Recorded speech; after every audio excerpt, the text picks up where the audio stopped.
Chapter 537. 3 days passed by very quickly. Ji Tianxing, Ji Ku, and Yin had already adapted and familiarized themselves with the environment of Tianxing Palace. In addition, the three of them had already read the rules of princes, so they had a sufficient understanding of the rules and laws of the monarch estate. During these 3 days, Tianxing Palace was peaceful and quiet. No one came to disturb Ji Tianxing and the others. It wasn't until the morning of the 4th day that Ji Tianxing left Tianxing Palace and rushed to Open Cloud's peak as fast as lightning. Today was the day of the Open Cloud's divine sage's morning lesson. Ever since Ji Tianxing entered the monarch estate, this was the first time he was listening to the teachings of the Open Cloud's divine sage. Naturally, he couldn't be absent or late. When the sun rose, Ji Tianxing arrived at Open Cloud's palace and strode into the main hall. 2 princes had already arrived in the spacious and bright main hall. Ji Tianxing recognized them with a single glance.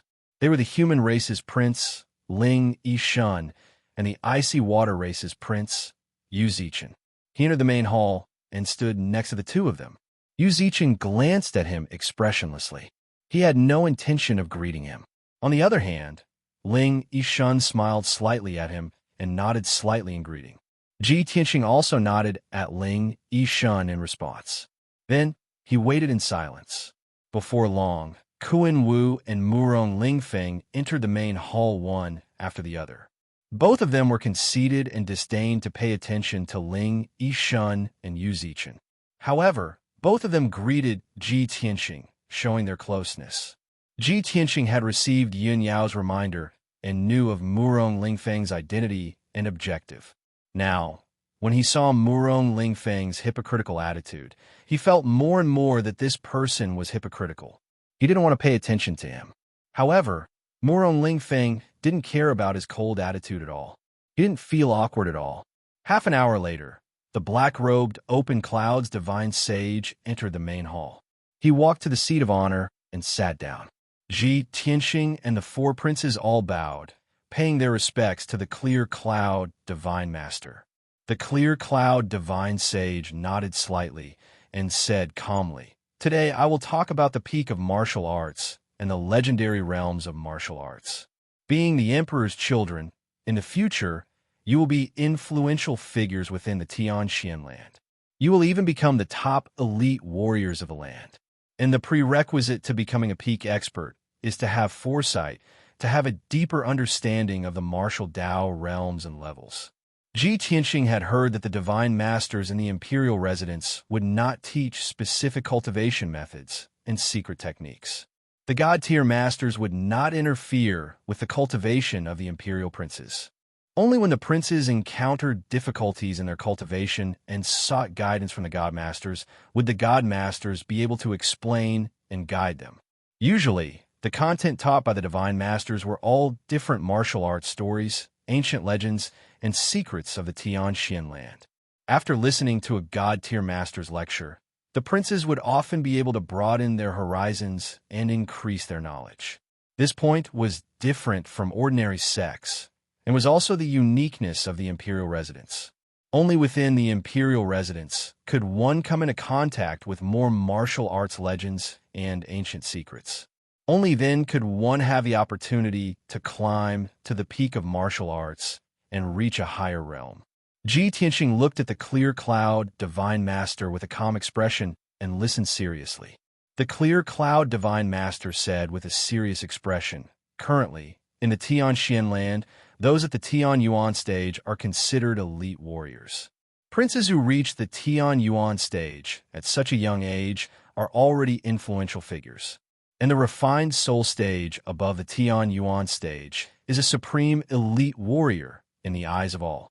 Just like me and the other divine masters, in the eyes of ordinary people, we are the strongest warriors of the land. But in reality, that is not the case. Ordinary martial artists are short-sighted and have shallow knowledge. Above the refined soul stage, there are the primordial soul stage elite warriors." Primordial soul stage? Hearing this, Ji Tianxing was instantly interested. His heart was filled with curiosity and doubt. The clear cloud divine master explained in a low voice. As everyone knows, refined soul stage elites have surpassed the limits of their physical bodies and begun to cultivate their souls. Once they reach the refined soul stage, they can cultivate their souls and strengthen their soul power. They possess all sorts of inconceivable abilities. What are abilities? They are abilities that are inconceivable in the eyes of ordinary people, like those of gods. For example, they can tread on water and fire, fly in the sky and burrow into the ground, control wind, rain, thunder, and lightning, move mountains, control blades, and swords to kill from a distance, and so on. Furthermore, if the physical body of a refined soul stage elite is destroyed, as long as their soul does not die, they can reform a physical body and continue to live. Normally speaking, elites who reach the refined soul stage can live for 500 to 1,000 years. In the eyes of ordinary people, they're like gods. Ji Tianxing had heard the burial of heaven talk about the refined soul stage before, but there were only a few sentences. He did not have a thorough understanding of it. Now that he heard the clear cloud divine master's explanation, he was enlightened and had a clearer understanding of the refined soul stage. At this moment, the clear cloud divine master continued. And the primordial soul stage is an even stronger warrior above the refined soul stage. What is the primordial soul stage? The primordial soul stage refers to the primordial soul stage, while the primordial soul stage refers to the mind and soul. Only by fusing one's primordial soul stage with one's mind and soul can one form an extraordinary primordial soul. Primordial soul stage elites are life forms of a higher level. They have a lifespan of more than 1,000 years, and they have even more powerful abilities and abilities. For example, the legendary Primordial Soul Stage and Primordial Soul Stage Dharma Idol. Elites at this level can leave their physical bodies and roam the world with their Primordial Soul Stage Dharma Idol. They can gather the power of heaven and earth from thousands of miles away, call the wind and summon the rain, and change the world. After hearing the clear cloud divine master's explanation, Ji Tianxing learned about the existence of the primordial soul stage and how powerful it was. Anticipation and yearning grew in his heart. Seeing the prince's fascinated expressions, the clear cloud divine master continued. In the current Tianxin continent, there are only 2 or 3 known elites who have reached the primordial soul stage. However, do you think the primordial soul stage is the peak of martial arts? No. Above the primordial soul stage, there are even higher levels: the 9th tribulation stage, the martial sage stage, and the martial god stage. The so-called 9th tribulation stage is the shackles of heaven and earth. The test of the 9 heavens is the greatest test to become a supreme expert of martial arts.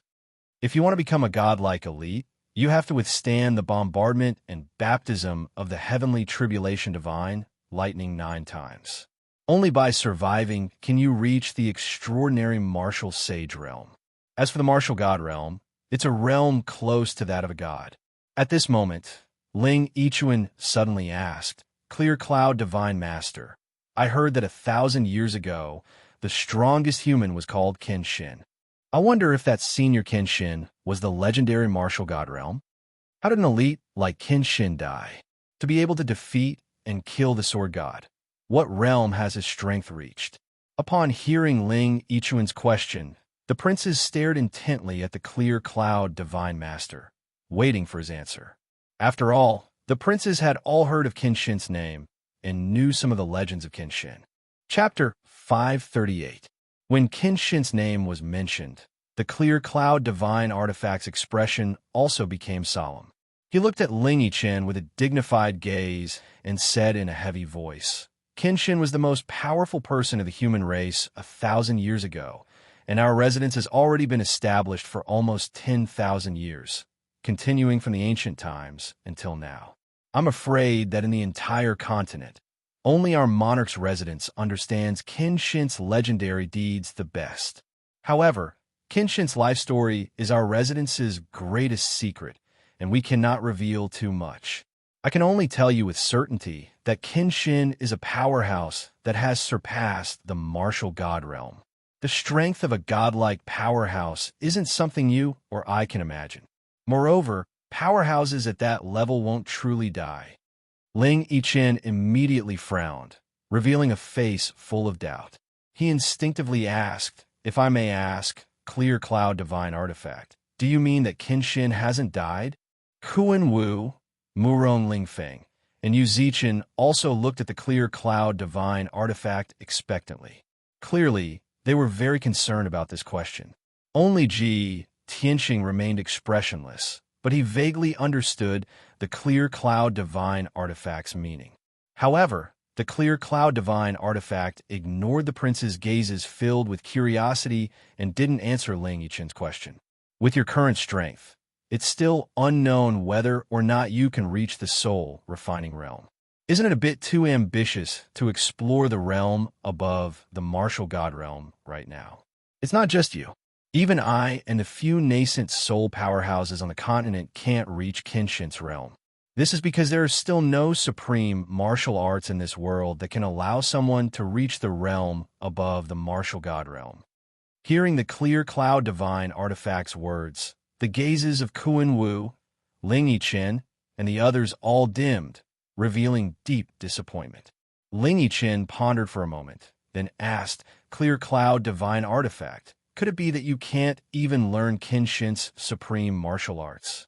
The Clear Cloud Divine Artifact frowned and looked at him with a dignified gaze. He thought to himself, "Why does this Ling Yichen have so many questions today? How strange." However, his expression did not change as he said in a deep voice, "Ling Yichen, ever since Kenshin's fall, no one in this world has obtained Kenshin's ultimate art, nor has anyone cultivated it. I can't answer your question." "Thank you, Divine Master." Ling Yichen bowed respectfully and did not ask any more questions. Ji Tianxing remained silent as usual, and his expression did not change much. In reality, after listening to the Clear Cloud Divine Artifact's explanation, waves of shock surged in his heart. He was filled with shock and excitement. Only now did he truly understand how powerful the Kenshin was, and how high their status was. To think that there are martial saints and martial gods in this world. In fact, Kenshin has even reached the realm above martial god. Other than Kenshin, no one else in the world could reach such a level. The fact that I was able to obtain Kenshin's tomb and cultivate Kenshin's secret arts is truly a once-in-a-lifetime opportunity and a great fortune. This is even more so the greatest gift and care that the heavens have given me. I will definitely cultivate Kenshin's secret arts even more diligently. I hope that I can be like Kenshin in my lifetime and reach the realm above martial god, exploring the limits of martial arts. Ji Tianxing's heart surged with emotion, and he secretly made up his mind. Afterwards, the Clear Cloud Divine Artifact told everyone about the various abilities of the soul refining realm and the primordial spirit realm, as well as the legends of many senior powerhouses. Everyone listened attentively, yearning and worship growing in their hearts. At the same time, their horizons were broadened. 2 hours later, the Clear Cloud Divine Artifact finished telling the stories of the powerhouses and announced the end of today's morning class. Ji Tianxing and the four princes bowed to the Clear Cloud Divine Artifact in unison, then turned and left the Clear Cloud Palace. After leaving the Clear Cloud Palace, the princes flew into the sky, returning to their respective abodes. Ji Tianxing had just flown a few kilometers when a call came from the vast sea of clouds behind him. "Junior apprentice brother Ji, please wait." Ji Tianxing stopped in his tracks and turned to look at the sky behind him. After seeing who it was, he couldn't help but raise an eyebrow. This person wasn't Murong Lingfeng, but Ling Yichen, who had given him a pretty good first impression. Ling Yichen flew to his side and stood still, smiling as he said, "Junior apprentice brother Ji, during the morning class just now I saw that your expression was calm, as if you had a card up your sleeve. It seems that junior apprentice brother Ji is very familiar with the realm of martial arts and the legends of Kenshin, and I've always admired Kenshin greatly, so I'm very interested in his legends." May I ask what Junior Apprentice Brother G thinks of what the clear cloud divine artifact said? Ji Tianxing frowned slightly, looking calmly at Ling Yichen, and said, Senior Apprentice Brother Ling, you think too highly of me. I'm not a disciple of a noble family, and I've just entered the imperial residence. Today is also the first time I've heard of such a profound realm of martial arts. As for what the clear cloud divine artifact said, my thoughts are the same as everyone else's. I admire and yearn for it, that's all. Although Ji Tianxing's impression of Ling Yichen wasn't bad, he knew very well that none of the princes who could enter the imperial residence were ordinary people. None of them were easy to deal with. In the complicated imperial residence, it was taboo to talk too much with someone who didn't know each other. After Yun Yao's reminder, he had always been cautious and guarded against the other princes. How could he possibly talk too much with Ling Yichen? And yet, Ling Yichen looked like he was eager to learn. He said somewhat unwillingly, Junior Apprentice Brother G, we're both disciples of the clear cloud divine artifact, so we're brothers. We'll have to take care of each other in the future. It's normal for us to discuss and communicate with each other after class. You don't have to be so guarded, do you? If Junior Apprentice Brother G knows of Kenshin's legends and deeds, why don't you share them with me? We can exchange information. Ji Tianxing looked at him with an indifferent expression, shaking his head and saying, even the clear cloud divine artifact can't dispel your doubts. So what can I talk to you about? If Senior Apprentice Brother Ling doesn't have any business, then I'll take my leave. He cupped his hands towards Ling Yichen, turned around, and flew away. Ling Yichen saw his cold attitude that kept people at arm's length, but he wasn't angry or annoyed. He stood in the sky, watching Ji Tianxing's back disappear into the depths of the sea of clouds. He muttered in a low voice, this guy's very guarded, but there's still plenty of time in the future. Let's see how long you can endure this. Finished speaking, he turned around and flew away with a smile. An hour later, Ji Tianxing returned to Tianxing Palace. He had just stepped through the palace gates when he saw Ji Ku, Qian Yu, and Yin all in the courtyard. Ji Ku was sitting cross-legged in the empty space in front of the palace. He seemed to be cultivating some kind of cultivation technique. Her aura was wild and chaotic, and her complexion constantly changed. Sometimes it was as pale as snow, and sometimes it was as golden as paper. Qian Yu and Yin surrounded her, looking at her with concern. The two of them watched Ji Ku cultivate as they whispered into each other's ears, discussing something. When they reached a critical point, the two of them actually stuck to their own opinions and argued. Seeing this, Ji Tianxing vaguely felt that something was amiss. He hurriedly walked over to inquire about the situation. Chapter 539. Seeing that Ji Tianxing had returned, Yin, and Qian Yu immediately stopped arguing. Ji Ku, who was cultivating, also quickly stopped and opened her eyes. With a worried look, she quickly came to Ji Tianxing and said, Big Brother Tianxing, there's a problem with the cultivation art I'm cultivating. Ji Tianxing nodded and quickly comforted her. Good, don't worry. Tell me the details slowly. Ji Ku truthfully said, I'm cultivating the Golden Raccoon clan's secret art that Kunwu gave me. It can indeed improve my strength quickly, but it also strengthens the demon power in my body. The demon power in my body is becoming more and more violent and is gradually getting out of control. I'm afraid that if I continue to cultivate, my demon power will soon go out of control, so I don't dare to cultivate the Golden Raccoon clan's secret art anymore. However, when I cultivate the original human race's cultivation art, the world's spiritual energy I absorb clashed with my demon power, causing it to become even more violent. I've already tried to change several cultivation arts just now. Qian Yu and Yin also helped me think of a way, but they all failed without exception. Big Brother Tianxing, what should I do? Ji Tianxing frowned and thought for a moment. He then said with a solemn expression, whether it's the Golden Raccoon clan's secret art or the original human race's cultivation art, you can't cultivate them now. It seems that there's a problem with the demon power in your body. I can't do anything about the cultivation problem of the demon race, so I can only find a demon powerhouse to solve it. Jika looked up at him and asked with a puzzled expression, Big Brother Tianxing, You mean to find Kunwu? Yeah, Ji Tianxing nodded and said, let's go. I'll take you to Kunwu Palace to find him. Then, he took Ji Ku and left Tianxing Palace, flying across the sky as fast as lightning.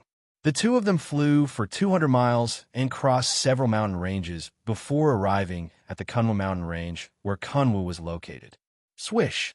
The two of them landed on the mountain peak and walked toward the gate of Kunwu Palace. There were more than a dozen demon clan guards guarding the gate. They only let Ji Tianxing in after asking him about his identity and purpose. Under the guidance of a guard, the two of them passed through the gate and entered Kunwu Palace. The guard led the two of them through the first courtyard and into the guest hall. Please wait here for a moment. Allow me to report to His Highness. The guard bowed respectfully before turning around and leaving the main hall to report the news to Kunwu. Ji Tianxing and Ji Ku sat in the guest hall and waited for a while. Then, they heard footsteps outside the hall. The two of them turned to look at the entrance of the main hall and saw that it was Kunwu. Kunwu quickly walked into the main hall.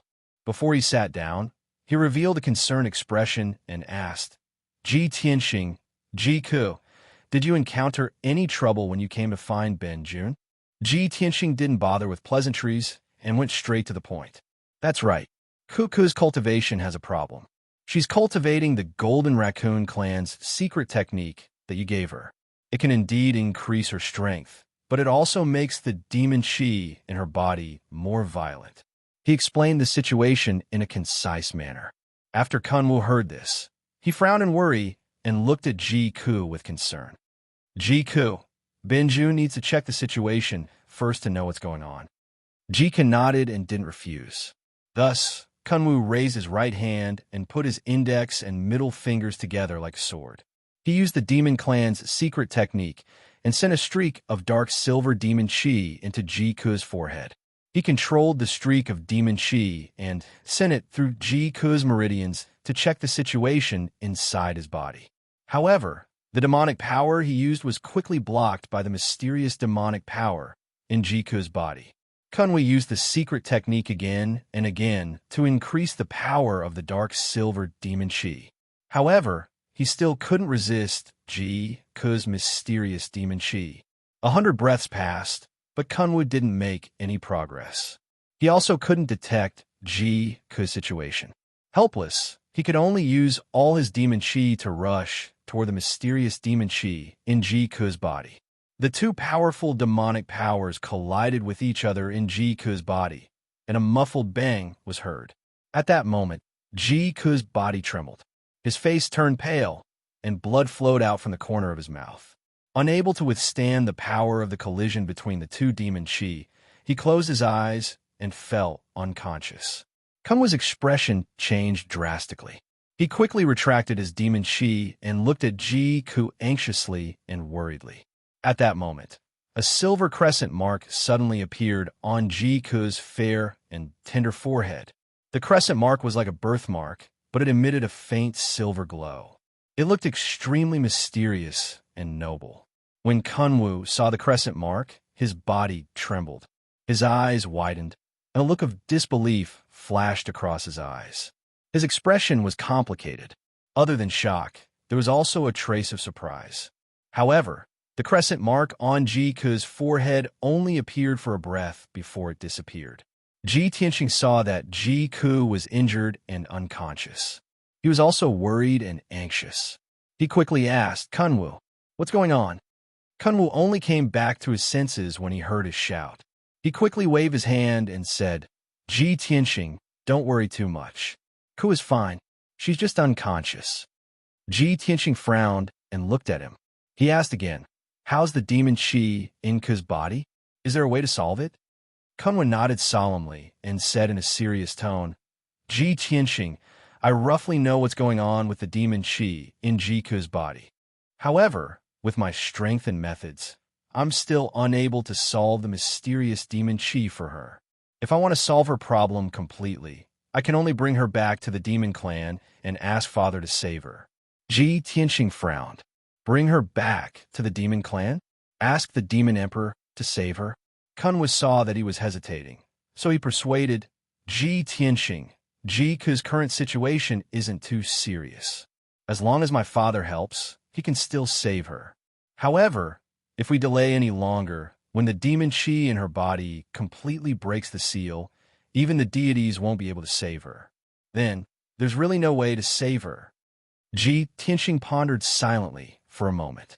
He then said solemnly, Kunwu, I'll remember what you said. When Kuku wakes up, I'll pass on your words to her and let her consider and decide for herself. That's good too. Kunwu nodded and didn't say anything else.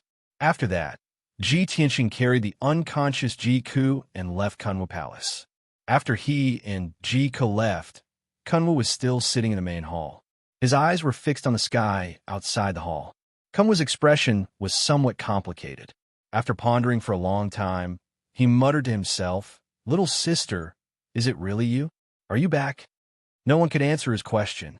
For the time being, he couldn't confirm the doubts in his heart. Chapter 540. After Ji Tianxing brought Ji Ku back to Tianxing Palace, he placed her in a room and let her sleep peacefully. Qianyu stayed in the room to take care of her in case anything unexpected happened. Ji Ku slept for half a day and only woke up in the evening. Seeing that she had woken up, Qianyu hurriedly went to inform Ji Tianxing. Although Ji Tianxing was meditating and cultivating, he kept thinking about Ji Ku's situation. After hearing the news, he hurriedly rushed to Ji Ku's room. Kuku, how are you feeling? Are your injuries serious? Ji Ku had just woken up and her eyes were still a little drowsy and hazy. She rubbed her eyes and gradually woke up. She gently shook her head and said, Big brother Tianxing, don't worry. I'm fine. Ji Tianxing was relieved when he saw that her breathing was stable and that there was no demonic power in her body. He thought for a moment and said, After you fainted, Kuan Wu told me that he can't solve your problem either. If he wants to completely cure you, he can only bring you back to the demon race and ask his father, the Demon King, to help. Also, your current situation isn't too serious. As long as the Demon King helps, your problem can be completely solved. If this drags on, Ji Tianxing conveyed Kuan Wu's words to Ji Ku word for word. After Ji Ku heard it, she shook her head with a determined expression and said, No, big brother Tianxing, I don't want to go to the demon race. I'd rather not cultivate the secret techniques of the Golden Raccoon clan and not become a powerful martial artist than leave you. I won't go to the demon race. I want to stay by your side. Sigh. Ji Tianxing sighed and tried to persuade her again. Kuku, even if you go to the demon race, we'll only be separated temporarily. Once your problem is solved, you won't have to worry about the demonic power in your body anymore. When that time comes, you can return to my side and never leave again, okay? Ji Ku pursed her lips tightly. She still shook her head firmly and refused to agree. Ji Tianxing tried to persuade him a few more times, but to no avail. He had to put the matter aside for the time being. All right, then rest well for a few days. Don't cultivate the Golden Raccoon clan's cultivation technique for now. He said a few words to Ji Ku, then got up and left. A few hours passed quickly, and it was already late at night. Under the pitch-black curtain of night, a tall figure stood in the sea of clouds above the Tianxing mountain range. This person was wearing a white fox fur coat. He had long silver hair and a handsome and resolute face. He was Kuan Wu. He used a secret technique to hide his presence and stood quietly in the sea of clouds, looking down at the Tianxing palace that was 1,000 meters away. Ever since he saw the crescent moon mark on Ji Ku's forehead, he had been feeling uneasy and could not calm down. He had a bad premonition in his heart. He felt that Tianxing Palace might not be peaceful and that there might be some danger. Regardless of whether Ji Ku was his long-lost little sister or not, at least Ji Ku was a member of his clan.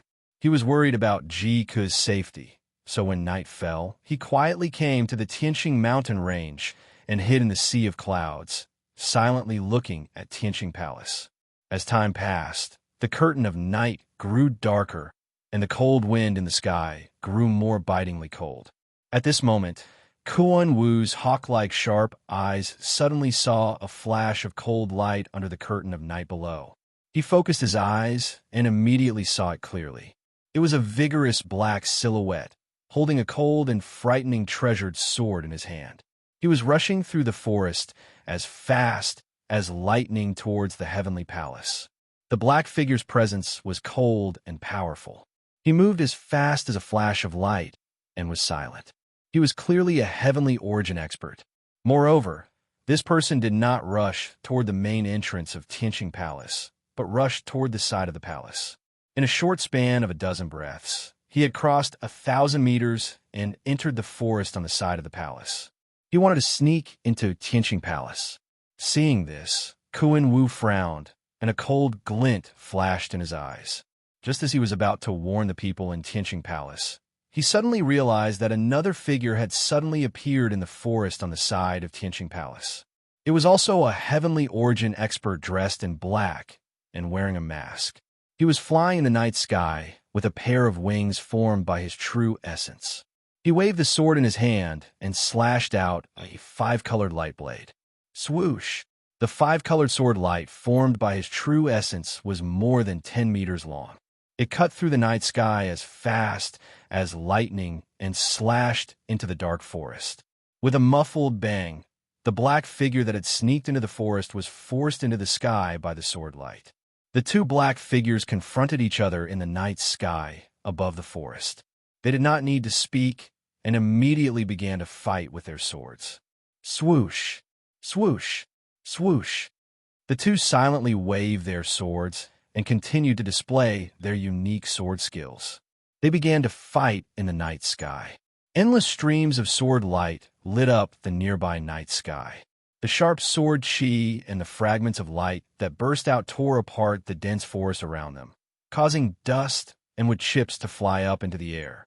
However, the two black figures deliberately suppressed their sword skills, as if they did not dare to make too much noise to avoid alerting the people in Tianqing Palace. The two sides fought for a few moves, but no one was able to gain the upper hand.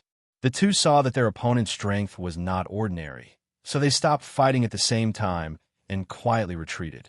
Kuan Wu stood in the sea of clouds and stared at the two black figures leaving. A playful smile appeared on his face. Interesting. Ji Tianqing has only been in the monarch mansion for a few days, and he has already been targeted. Looking at the posture of the two men in black, one wants to sneak into Tianqing Palace to assassinate, while the other hides outside Tianqing Palace, secretly protecting and guarding. The two guys are acting secretly and don't want to be discovered by Ji Tianqing. Haha, it seems that Ji Tianqing's identity and background are not as simple as they seem. If he is just a commoner from the 9 regions of the southern land, how could he cause such a disturbance? Kuan Wu thought to himself and became more and more curious about Ji Tianqing's identity and background. In Tianqing Palace, in the second tallest and loftiest palace, in a room on the top floor of the palace, it was quiet and dark. Ji Tianqing was standing by the window, looking indifferently at the night sky not far away. There was a trace of cold, killing intent in his eyes. Yin stood beside him and also stared at the night sky outside the window. Just now, the scene of the two men in black fighting in the night sky had already fallen into their eyes. Yin frowned and shouted angrily in a low voice. I thought that the monarch mansion was the holy land of martial arts. I didn't expect that this place is also not a good place. We just entered the monarch mansion for a few days, and someone can't wait to make a move on us. Ji Tianqing said calmly, that man in black of unknown origin has been secretly spying on Tianqing Palace for several nights. I expect that after he finds out the situation of Tianqing Palace, he will definitely be unable to hold back his killing intent and find a chance to sneak into the palace to assassinate us. I have already set up the Tianyuan array in the courtyard, waiting for that man in black to walk into the trap and see who he is. Chapter 541. Ever since Yun Yao warned Ji Tianqing, he had been on guard for the past few days. Not only was he on guard against the people from the Duanmu and Murong families, but he was also on guard against the other princes who approached him rashly. In fact, even when he was cultivating or sleeping in the Skyer Palace, he was constantly on guard. Although there weren't any guards or experts guarding the huge heavenly palace, there were still many of them. But in the past few days, he had set up powerful Tianyuan formations everywhere in the palace. With his attainments in formations, the Tianyuan formations he set up were very powerful. They were enough to fight and kill low-level Tianyuan powerhouses. The ubiquitous Tianyuan formations were much more effective than the guards. Of course, Yinner knew about Ji Tianxing's plan and the deployment he had made over the past few days. He frowned and thought for a moment. Then, he whispered to Ji Tianxing, "Senior brother Tianxing, you've been planning for a few days and made sufficient preparations. It's a pity that the black-clothed assassin didn't manage to sneak in and was stopped by another black-clothed man. However, the second black-clothed man who appeared was lurking outside Tianxing Palace. He seemed to be protecting us and helping us block the assassin. I wonder who that person is, or who sent him here." Ji Tianxing also looked puzzled. He nodded slightly and said, "That's right. We have to investigate the identity of the second black-clothed man as soon as possible.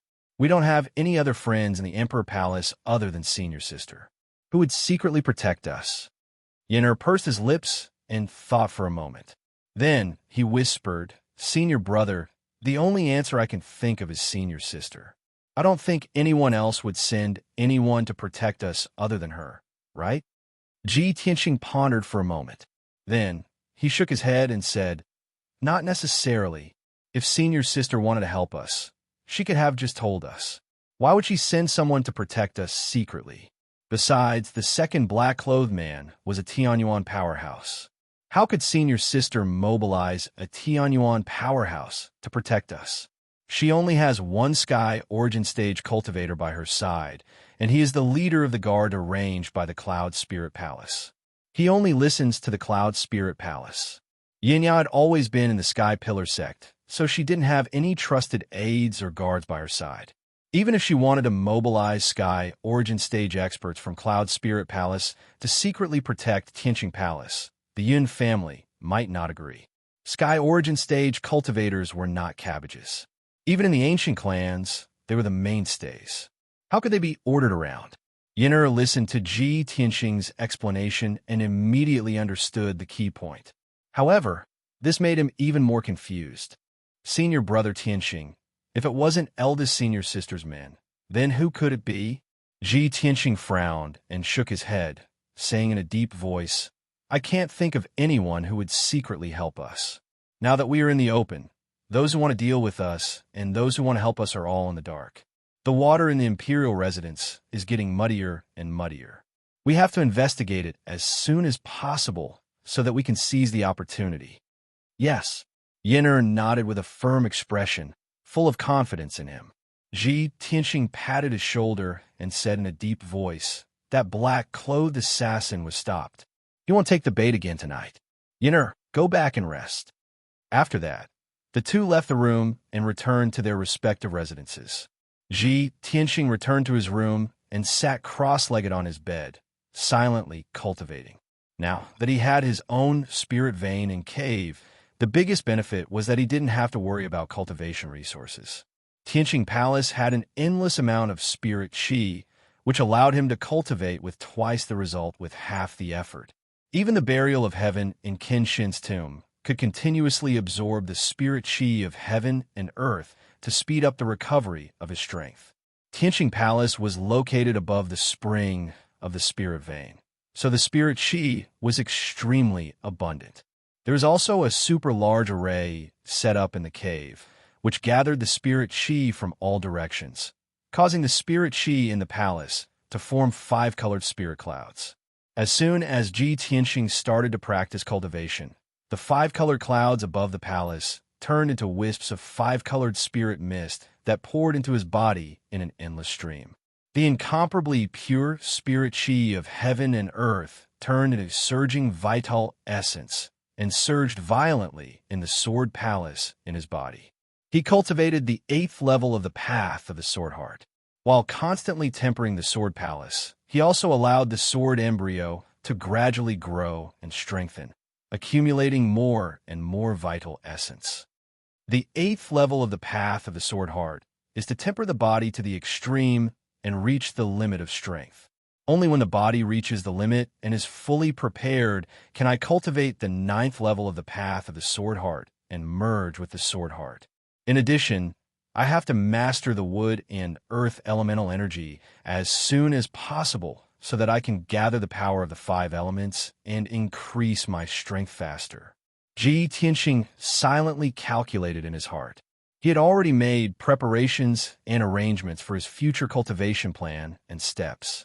After a while, he entered a state of emptiness and concentrated on cultivating, forgetting the passage of time. 2 days passed quickly. On the morning of the 3rd day, Ji Tianxing was still meditating in the room, surrounded by 5-colored spirit qi. At this moment, Yin came to the door and called softly, "Senior Tianxing, are you in the room?" "Senior Marshal Brother, here's an invitation for you." Ji Tianxing was awakened by Yin voice. He ended his cultivation and opened his eyes. He was still sitting on the green jade bed. He waved his hand and released a ray of spirit qi to open the door. "Yin, what's the matter? Come in." Yin hurriedly walked into the room, holding a sandalwood box inlaid with gold and jade in both hands, and handed it to him. "Senior Tianxing, just now a black armored guard from the imperial residence came to the gate of the Tianxing Palace and handed this box to me. The guard said that there was an invitation inside and asked me to hand it to you." "An invitation from the imperial residence's guard?" Ji Tianxing frowned in confusion. He reached out and took the sandalwood box, holding it in the palm of his hand and looking at it. "Who sent the invitation? Why would they put it in such a luxurious box?"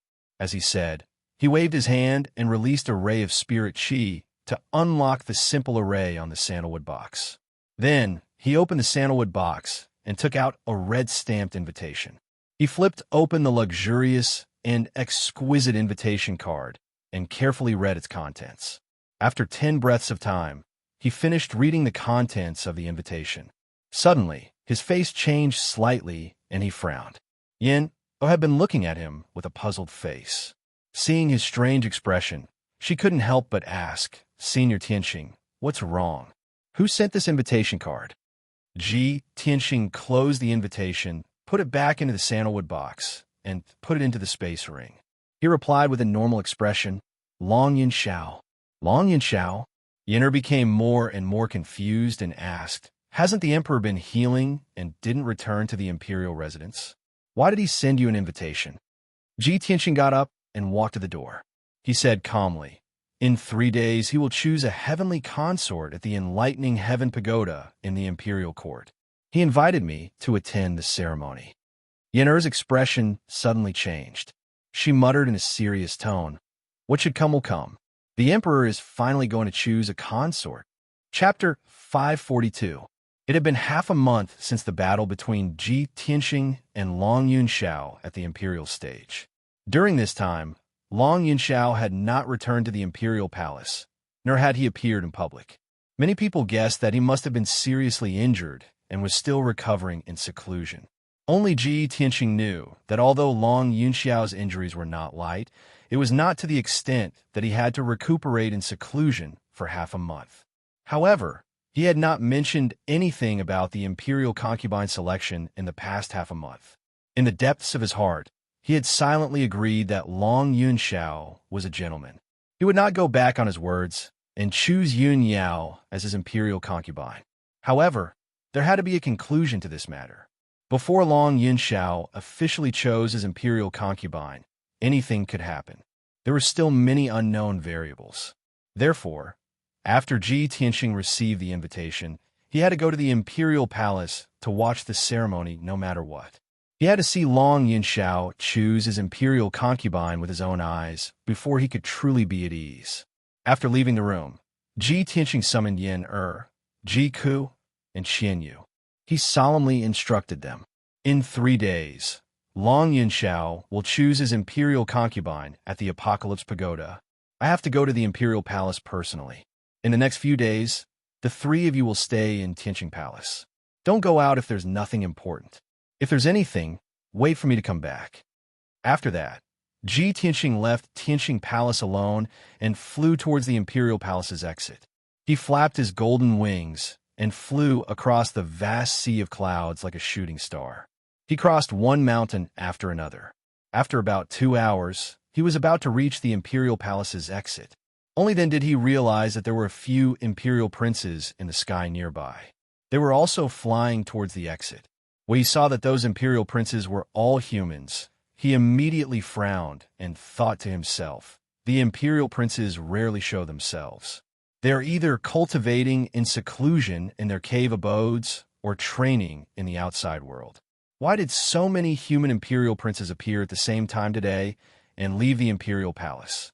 Could it be that they also received Long Yunxiao's invitation and are going to the imperial palace to watch the ceremony? Just as he was secretly guessing, a kind voice suddenly called out from behind him. Junior brother Ji, please wait. Ji Tianxing was no stranger to this voice. He did not need to turn around to know that the person who spoke was Ling Yisin. As expected, he stopped in the sky and turned around to look behind him. He saw Ling Yichong flying over at lightning speed. Shua! Ling Yi flew to Ji Tianxing's side and stopped. With a face full of smiles, he cupped his hands in greeting. Junior brother Ji, where are you going? If I'm not wrong, you should also be going to the imperial court, right? Ji Tianxing could tell that Ling Yichen had a cheerful and passionate personality. For some reason, Ling Yichen seemed to be trying to get close to him on purpose. That was why he took the initiative to greet him. Fortunately, when Ling Yi was trying to worm his way into being friends with him, his expression revealed some sincerity, unlike Murong Ling Feng's hypocrisy. Therefore, Ji Tianxing nodded and said, That's right, I'm going to the imperial court to observe the ceremony. Why? Is senior brother Ling also going to the imperial court? Ling Yichong immediately smiled. He took out a sandalwood box from his spatial ring and said, what a coincidence. The emperor also sent me an invitation, inviting me to observe the ceremony. Yes, if I'm not wrong, the emperor might have sent invitations to the dozen or so princes of the human race. As he spoke, he pointed at the princes in the sky not far away. There were a total of 7 princes of the human race. 3 of them were moving alone, while the other 4 were moving in groups. Ji Tianxing glanced at the princes and said with a calm expression, The emperor's selection of heavenly concubines is of great importance. It's only right for him to invite our princes to observe the ceremony. It's still very far from Central State City to the imperial court. I'm afraid of wasting time, so I'll take my leave first. With that, Ji Tianxing cupped his hands and bid farewell to Ling Yichong. He was about to turn and leave. However, Ling Yichong caught up with him again and said with a smile, Junior brother Ji, if I'm not wrong, you probably haven't been to the imperial court yet, right? It'll take at least 2 days to travel from Central State City to the imperial court. If you're not familiar with the route, it'll be hard to avoid wasting time and affecting the ceremony. Since we're brothers and we're going to the imperial court to observe the ceremony together, why don't we travel together? I'll lead the way for you. Ji Tianxing saw how enthusiastic he was and subconsciously wanted to reject him.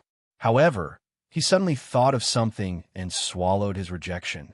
He nodded and said, That's good too. Then I'll have to trouble you. Senior brother Ling. Ling Yichong was a little surprised to see Ji Tianxing agree so readily. At this guy, he was cold to me before and seemed to be on guard against me. Why did he agree so readily today?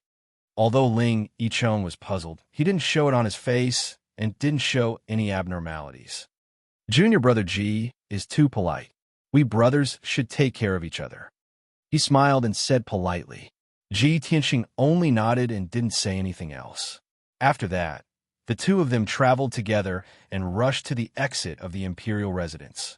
They then left the imperial residence together. Swoosh!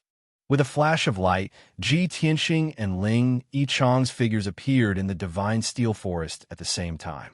Ji Tianxing was about to fly up into the sky, but Ling Yichong pulled him back and said seriously, Junior brother Ji, for safety's sake, it's better for us to change our appearance before we travel.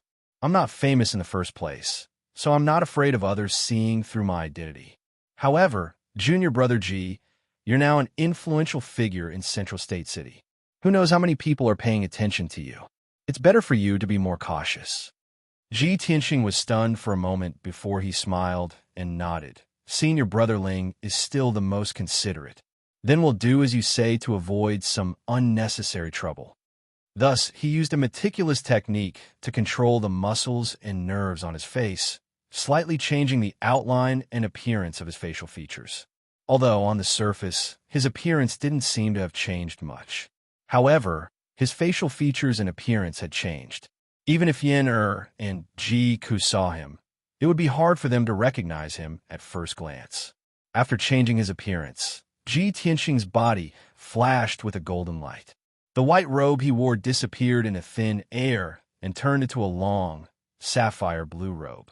In this way, he changed from a handsome and mighty Heaven's Prime expert, a noble imperial prince, to an ordinary noble young master in the mortal world.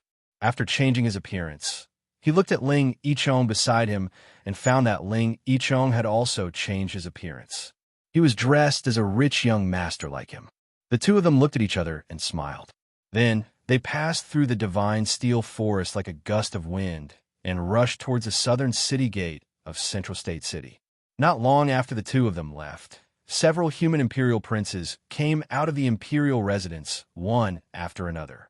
However, these princes swaggered into the sky and flew towards the south at lightning speed. Chapter 543. Ji Tianxing and Ling Yichen ran as fast as the wind in Central State City. On the surface, they looked like ordinary rich young masters in the city, with only the strength of the Origin Core realm. No one would have thought that they were both powerhouses of the divine Origin realm and were unparalleled imperial princes. However, while they were rushing, they noticed that there were divine Origin realm powerhouses flying over their heads. They could recognize at a glance that those figures that were as fast as flowing light were the imperial princes of the human race who came out of the monarch mansion. Many commoners and martial practitioners in the city were alarmed by those imperial princes. They all looked up at the sky and discussed in groups of 3 to 5. Ling Yichen smiled and said to Ji Tianxing, "Those fellows didn't hide their identities at all. Flying over so openly will definitely attract the attention and discussion of the commoners." Ji Tianxing nodded and didn't say anything.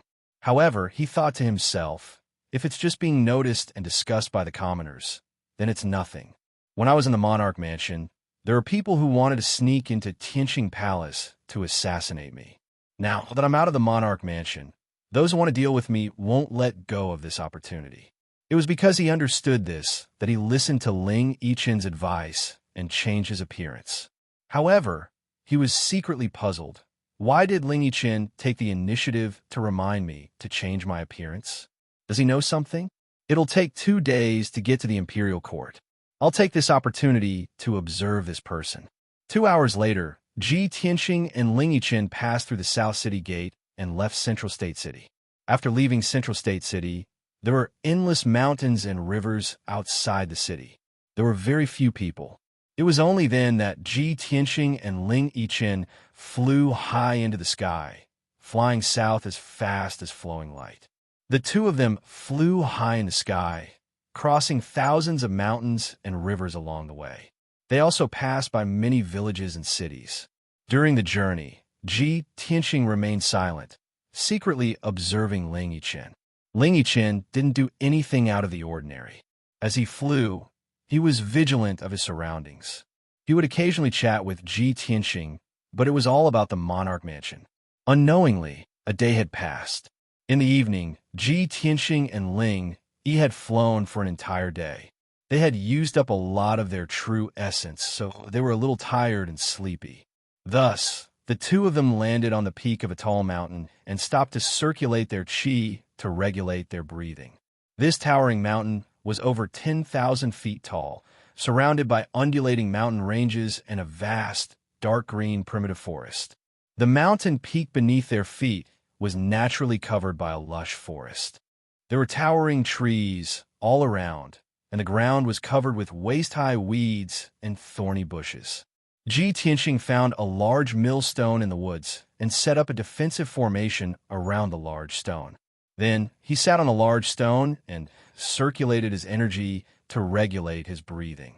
Ling Yi found a towering tree 100 meters away from him and sat on the treetop to meditate and cultivate. As the sun set, the sky darkened. That was about to fall. Ling Yi sat on the treetop and meditated quietly for 2 hours. He used up 2 spirit stones and recovered most of his qi. He temporarily ended his cultivation and opened his eyes. His gaze passed through the lush foliage and looked at Ji Tianxing 100 meters away.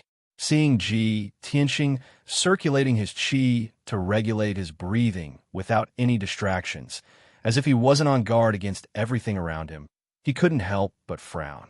Sigh. Outside of Central State City, his situation must be even more dangerous. Why does he seem to be completely unaware? Ling Yi muttered in his heart, feeling an inexplicable sense of worry. However, when he thought about it again, he felt that something was wrong. Ji Tianxing came from a humble background, but he was able to walk step by step until today. After experiencing so many dangers and crises, he can still live safe and sound. He's definitely not a reckless and careless person.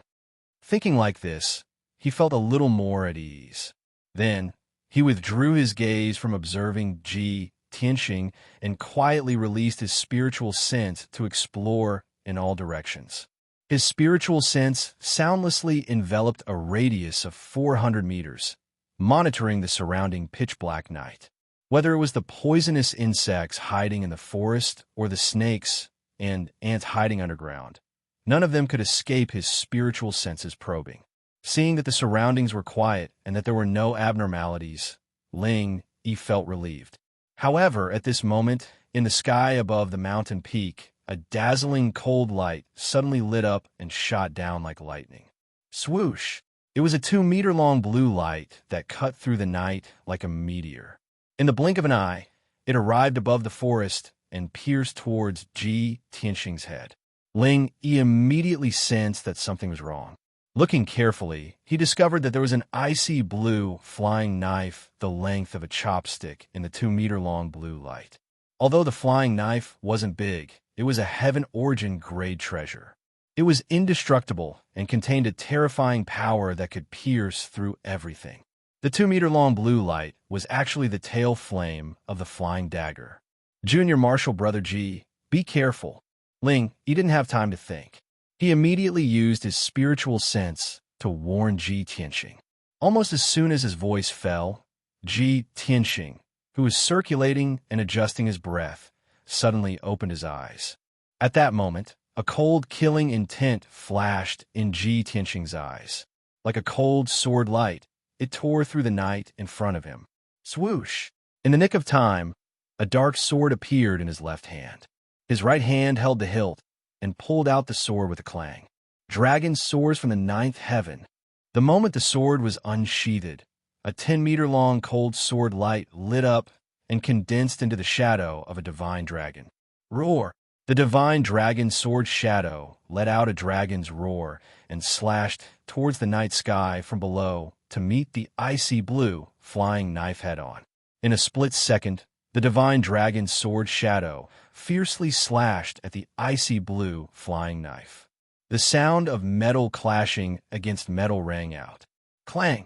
The 2-meter-long blue flame was shattered in an instant, and the Heaven Origin level icy blue flying dagger was sent flying back. The icy blue flying knife lost its support and tumbled towards the night sky in the distance. At this moment, a blue figure cut through the night sky and reached out to catch the icy blue flying knife. It was a thin figure wearing a blue robe with a veil over his face. His entire body was emitting an icy blue cold air. He stared at Ji Tianxing with cold eyes. His right hand surged with a majestic true essence and infused it into the icy blue flying knife. He shook his hand and threw the flying knife at Ji Tianxing. Swoosh! The icy blue flying knife's power once again soared to the limit. It tore through the night sky and shot towards Ji Tianxing with a 2-meter-long icy blue tail flame. Ji Tianxing raised his eyebrows. He stared at the blue-robed assassin in the night sky and sneered. Humph! Finally willing to show yourself? At the same time, Ling Yi flew towards Ji Tianxing with a black sword in his hand. He wanted to help him deal with the blue-robed assassin. Chapter 544. That powerful and violent flaming sword beam instantly tore through the dark night and went straight for Ling Yichong. He turned his head and saw a tall and sturdy black figure appear in the dark forest. It was a tall and sturdy man in black. He held a sword that flashed with cold light in his hand and exuded a frightening, murderous aura. He could no longer help Ji Tianxing. He could only wave his black sword and slash out 3 sword rays to block the incoming flaming sword ray. Bang, bang, bang. The 4 sword rays collided with each other fiercely and exploded with a few muffled noises that echoed in the night sky. The flaming sword ray was defeated and turned into flames that covered the sky and earth, pouring down in torrents in the dark forest. The man in black rushed to the front of Ling Yi and swung his sword again, sending out several dazzling cold lights. A murderous intent flashed through Ling Yi's eyes. He hurriedly used his sword arts and fought with his opponent. At the same time, Ji Tianxing, who was 100 meters away, swung his sword again and sent the icy blue flying dagger flying. His figure flashed and flew into the night sky. He turned into a golden flowing light and took the initiative to attack the blue-robed assassin. The blue-robed assassin furrowed his brows. His eyes were filled with anger. He shouted in a low voice, "You dare to take the initiative to counterattack? You're courting death." He shouted in a low voice. A light flashed in his palm, and a golden saber appeared out of thin air. Xian Bing slash. The blue-robed assassin held the saber with both hands and slashed out 36 icy blue saber rays. They were like countless icicles that stabbed at Ji Tianxing fiercely. The saber rays emitted a bone-chilling cold air that instantly enveloped a radius of several hundred meters. It made half of the mountain peak as cold as ice and snow. The air seemed to be frozen as well. Ji Tianxing was surrounded by dozens of saber rays. His body was frozen stiff by the bone-chilling cold air. His blood seemed to have solidified. However, he had already put away the black dragon sword. He activated the sword embryo's power and released a dazzling flaming sword. Crimson Dragon Flash. The 20-meter-long flaming sword carried an incomparably violent power and fiercely blasted toward the blue-robed assassin. The crimson flames condensed into a flaming divine dragon, exuding unparalleled heat and flame waves that swept in all directions. Suddenly, the dark night sky was illuminated with a dark red color, as if half of the sky was burning. The cold air that had shrouded half of the mountain peak was also dispelled. The 36 icy blue blade auras also quickly melted under the high temperature, their power greatly reduced. Pung pung pung. The huge flaming sword and the icy saber collided with a loud bang, causing a series of loud and muffled sounds to resound fiercely in the night sky. All of the cold blade lights were shattered into pieces of ice crystals that blotted out the sky and were burned into water vapor by the flame and the high temperature. Instantly, the night sky was filled with water vapor. The blue-robed assassin clearly hadn't expected Ji Tianxing's strength to be so tyrannical, easily dispelling his attack. When the water mist that filled the sky surged, Ji Tianxing had already passed through the water mist as fast as lightning, charging towards him. The blue-robed assassin immediately sensed that something was wrong and hurriedly retreated into the distance. His left hand emitted a dazzling icy blue brilliance, and 9 icy blue flying daggers immediately appeared in his palm, releasing a bone-chilling blade aura. The 9 flying daggers were all Heaven Origin level treasures, and they were a set of flying daggers and chain. They could also form a dagger array, containing hundreds of changes and infinite power. 100 transformation divine dagger. The blue-robed assassin growled with a murderous aura. He suddenly waved his hand and sent out 9 flying daggers, which turned into 9 icy blue lights that shot towards Ji Tianxing like meteors. The 9 icy blue lights scattered, covering the sky within a kilometer radius, and immediately formed a dagger array. The area within a kilometer radius was sealed by the invisible power of the array. The fierce and violent blade aura shuttled back and forth within the dagger array, crisscrossing and strangling. Ji Tianxing had just passed through the water mist and was about to rush towards the blue-robed assassin when he was caught in the dagger array. 9 icy blue blade lights whooshed over, piercing through the night sky and attacking his vital parts from all directions. At this critical moment, he had no time to dodge or counterattack and could only use his golden wings to block. Golden rock wings. The golden wings transformed from Qin Shin's battle robe instantly closed, and Ji Tianxing's body was enveloped. The 9 icy blue daggers exploded with the most violent power and slashed at him fiercely, but they were all blocked by the golden wings. Bang, bang, bang. In a series of muffled sounds, the icy blue daggers were all shattered, revealing the 9 flying daggers, which were all knocked back. However, the 9 flying daggers drew a few arcs in the night sky and immediately lit up with icy blue lights, recovering their strength. The flying daggers flew in circles in the night sky, waiting for an opportunity to strike, and could launch another attack at any time. Ji Tianxing was knocked back 100 steps before he could stop. He spread his golden wings and stared at the 9 icy blue daggers with a cold smile. Dagger array? Interesting. The blue-robed assassin looked at Ji Tianxing coldly. Seeing that there was not a single wound on his body, he frowned. This hateful brat can actually block my Hunter transformation dagger? The information is wrong. This brat's combat ability is comparable to the 3rd level of Sky Origin Stage. He definitely has not just reached Sky Origin Stage. The blue-robed assassin thought that tonight was the best opportunity for assassination. With his strength, he could easily kill Ji Tianxing, who had just reached Sky Origin Stage. However, after he showed up, he had exchanged a few blows with Ji Tianxing, but he could not gain the slightest advantage. While he was furious, he had no choice but to take Ji Tianxing's strength seriously and treat him seriously. He was no longer in a hurry to attack, but secretly performed a secret technique to increase the power of the dagger array and suppressed Ji Tianxing fiercely. I'll trap this brat with the dagger array first, then find a chance to kill him together, the blue-robed assassin thought, and subconsciously turned his head to look at the eastern night sky. In the night sky, thousands of meters away from him, the black-robed man was fighting fiercely with Ling Yichuan. Both of them unleashed their strongest strength, swinging their swords and slashing out enormous sword auras that covered the sky, and collided fiercely with each other. Bang, bang, bang.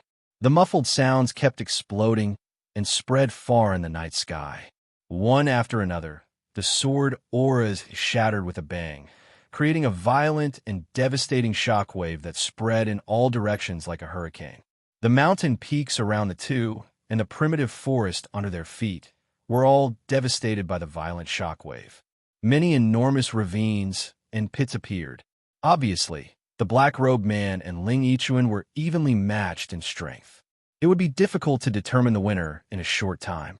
The blue-robed assassin was still hoping that the black-robed man would finish off Ling Yichuan as soon as possible and join forces with him to kill Ji Tianxing. Now it seemed that the black-robed man could not be counted on. If he wanted to kill Ji Tianxing, he could only rely on himself. The blue-robed assassin turned back to look at Ji Tianxing.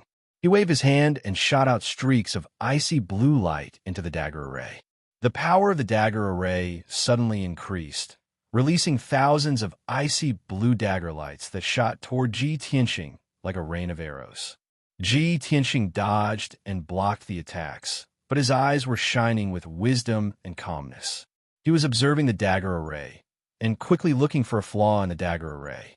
After a short 10 breaths, a bright light suddenly flashed through his eyes, and a cold smile appeared on the corner of his mouth. Chapter 545. Without a doubt, the blue-robed assassin's sword array was not even worth mentioning in front of Ji Tianxing. Ji Tianxing only used 10 breaths of time to see the flaws and weaknesses of the sword array. As soon as he finished speaking, he activated all of his power, and his whole body ignited with a monstrous golden flame. White Tiger, Sacred Sword. Following Ji Tianxing's shout, his body merged with a monstrous golden flame and turned into a 20-meter-long golden sword. Kill. The golden flame around the golden sword condensed into a sacred white tiger, bearing its fangs and brandishing its claws. It was incomparably ferocious. The white tiger's sacred sword emitted a terrifying killing intent that could destroy heaven and earth. With an unstoppable momentum, it fiercely charged towards the night sky on the left. Although this sword was not aimed at the blue-robed assassin, but at the empty night sky, it seemed a little baffling. However, when the blue-robed assassin saw this unparalleled killing sword, his expression changed drastically. His eyes revealed a deep shock. How could he see the flaws of the sword array in such a short time? The blue-robed assassin boasted of his great attainments in array Dao. Combining array Dao and sword arts to form a sword array was his most prized skill. However, he did not dare to believe that the 100 transformation sword array, which he relied on to become famous, could be seen through so easily by Ji Tianxing. At the critical moment, he hurriedly controlled the sword array, wanting to operate the array to hide the flaws and weaknesses of the sword array. However, it was all too late. Boom! The white tiger's sacred sword was like a meteor streaking across the night sky. It instantly pierced the flaw of the sword array, and an earth-shattering explosion erupted. It lit up with an overwhelming icy blue light. Under the impact of the unparalleled sharpness, a huge hole was instantly blasted open in the 100 transformation sword array. A huge gap was torn open. The 100 transformation sword array was heavily damaged and immediately collapsed. The 9 icy blue flying daggers lost their support and instantly became dim. They fell from the sky powerlessly. However, the blue-robed assassin did not have time to care about the 9 flying daggers. He stared at the white tiger sacred sword in fear and desperately retreated. This was because after the white tiger sacred sword shattered the saber formation, its power was still undiminished as it ruthlessly charged towards him. The white tiger sacred sword had locked onto his aura. No matter where he ran or how he changed directions, he would not be able to escape the white tiger sacred sword's pursuit. Shwa! In the blink of an eye, the white tiger's sacred sword streaked across the night sky and struck the blue-robed assassin, submerging his figure. Boom! Amidst a deafening explosion, the blue-robed assassin was sent flying, blood spurting from his mouth. His figure drew an arc in the night sky and fell into the valley 1,000 meters away. The white tiger sacred sword also dissipated, and Ji Tianxing's figure appeared, standing proudly in the night sky. He stared at the blue-robed assassin falling from the sky and murmured to himself, "Is this an ordinary sky origin stage cultivator? He is even weaker than Long Yin Xiao, who is at the second level of sky origin stage." Even though he still didn't know the identity of the blue-robed assassin. However, there was one thing that he was certain of. The blue-robed assassin was definitely not a crown prince from the Monarch Mansion. After all, the crown princes who could enter the Monarch Mansion were all peerless geniuses. They were outstanding cultivators with all kinds of secret skills. For example, Long Yin Xiao, who was at the second level of Sky Origin Stage, could easily defeat an ordinary Sky Origin Stage cultivator. Every crown prince was a genius cultivator who could challenge cultivators who were at a higher level than them. At this moment, the blue-robed assassin who was about to fall into the valley flew back to the sky with a flash of cold light. Shwa! The blue-robed assassin flew back to the sky and stood 1,000 meters away from Ji Tianxing. He stared at Ji Tianxing with hatred in his eyes. There was a bowl-sized hole in his abdomen. Blood was gushing out from the hole. Blood was also flowing out from his nose and mouth, dripping onto his blue robe. "Kid, I have underestimated you. However, you will still die tonight." The blue-robed assassin shouted with a ferocious face. His hoarse voice was filled with hatred and killing intent. He held his saber with both hands, and his body was burning with an icy blue flame. He exploded with a terrifying aura. 5 Qis converge. He did not hesitate to use 70% of his true origin to use this secret skill, which doubled his combat power in a short period of time. Suddenly, the blue-robed assassin's body expanded, and the saber in his hand shone with a dazzling cold light. "Hurricane Ice Dragon Slash." He roared with a thunderous voice. He held his saber with both hands and slashed at Ji Tianxing with all his might. Shua! A 30-meter-long frost divine dragon appeared. The frost divine dragon, formed by the saber radiance, shone with a dazzling icy blue light, illuminating the night sky. It was emitting a bone-chilling cold that covered the entire sky above the mountain. The frost divine dragon stretched out its claws and opened its mouth. It rushed toward Ji Tianxing with an icy hurricane that swept across the sky. Ji Tianxing's aura was locked.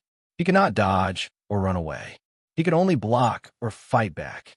At this critical moment, he raised his left arm without hesitation and activated the red flame primordial fire, burning sky palm.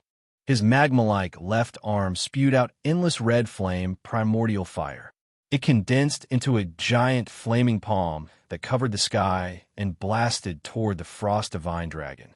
At that moment, the night sky within a radius of dozens of miles was illuminated red by the boundless red flame. Half of the sky was burning. Boom! The giant flaming palm collided with the frost divine dragon, and there was a loud explosion that shook the 9 heavens. An invisible sound wave exploded, shaking the mountains and the ground within a radius of 50 miles. The mighty frost divine dragon was smashed into pieces by the giant flaming palm, turning into thousands of ice crystal fragments. Countless ice crystal fragments were engulfed by the monstrous flames and evaporated into nothingness. They dissipated in the blink of an eye. Immediately after, the giant flaming palm blasted the blue-robed assassin, turning him into charred pieces. The giant flaming palm wrapped around his corpse and blasted a 1,000-foot mountain 5 miles away. With a loud boom, the 1,000-foot mountain was shattered on the spot, turning into scorched ruins. Endless dust and gravel mixed with the flames rushed into the sky, covering a radius of dozens of miles. The earth and mountains around the ruins trembled violently, and huge ravines appeared on the ground. The surging red flame exploded, drowning the dozens of nearby mountains and turning them into a boundless sea of fire. Such an earth-shattering commotion lasted for a full quarter of an hour. The monstrous fire burned for a long time before gradually dissipating. After a long time, when the flames that covered the sky dissipated, Ji Tianxing's figure was revealed. He stood in the sky unscathed, gazing at the scorched ruins 5 miles away, and muttered regretfully, "Unfortunately, that guy's been blasted into pieces. I can't figure out his identity." At this time, Ling Yi flew over like a stream of light and landed beside him. When Ling Yichen saw that the surrounding mountain peaks had shattered and that the area of several dozen miles had turned into scorched earth and ruins, his face was instantly filled with shock. Chapter 546. A Sky Origin Stage cultivator indeed had the power to split mountains and rivers. However, Ji Tianxing's giant flame palm was able to turn a radius of several dozen miles into a sea of fire and scorched earth. It was truly terrifying. Even if Ling Yichen's strength was 3 levels higher than his, he still couldn't do it. He witnessed the power of the burning sky palm with his own eyes. How could he not be shocked and horrified? However, Ji Tianxing's expression was indifferent. His eyes were as calm as ever. He turned his head to look at Ling Yichen beside him and asked, "Senior brother Ling, where's that black-clothed man?" Ling Yichen was startled for a moment. He revealed an embarrassed smile and explained, "That black-clothed assassin's strength has reached the 4th level of Sky Origin Stage. He's on par with me. I fought with him for more than 10 moves, but it was still difficult to determine the victor. Although I had the upper hand, it was still very difficult to defeat him in a short period of time. It just so happened that you used that burning sky palm. Its power was too terrifying. Both the black-clothed man and I hurriedly dodged. In the chaos, the black-clothed man saw that the situation wasn't good and fled." Ji Tianxing nodded and said with a solemn expression, "In that case, we still can't figure out who sent the 2 assassins, even though we fought with them." A trace of self-blame flashed through Ling Yichen's eyes. He hurriedly comforted him. "Junior brother Ji, I've already memorized the black-clothed man's aura. If I meet him again, I'll definitely be able to recognize him." That's good too. Ji Tianxing nodded slightly and said with a calm tone, Senior Brother Ling, one assassin is dead, and the other has escaped. The other party probably won't make any more moves tonight. Let's leave this place first and find a safe place to rest for a while. Ling Yiqin naturally nodded in agreement. He followed him into the night sky and continued to fly towards the south. The two of them flew through the night sky as fast as lightning, chatting with each other through spiritual sense as they hurried along. Ji Tianxing looked calm on the surface, but he was probing Ling Yiqin indirectly. He asked, Senior Brother Ling, you seem to have guessed that there were assassins who wanted to assassinate us? Ling Yiqin was startled for a moment before he explained with a smile, Not us, but you. I'm alone.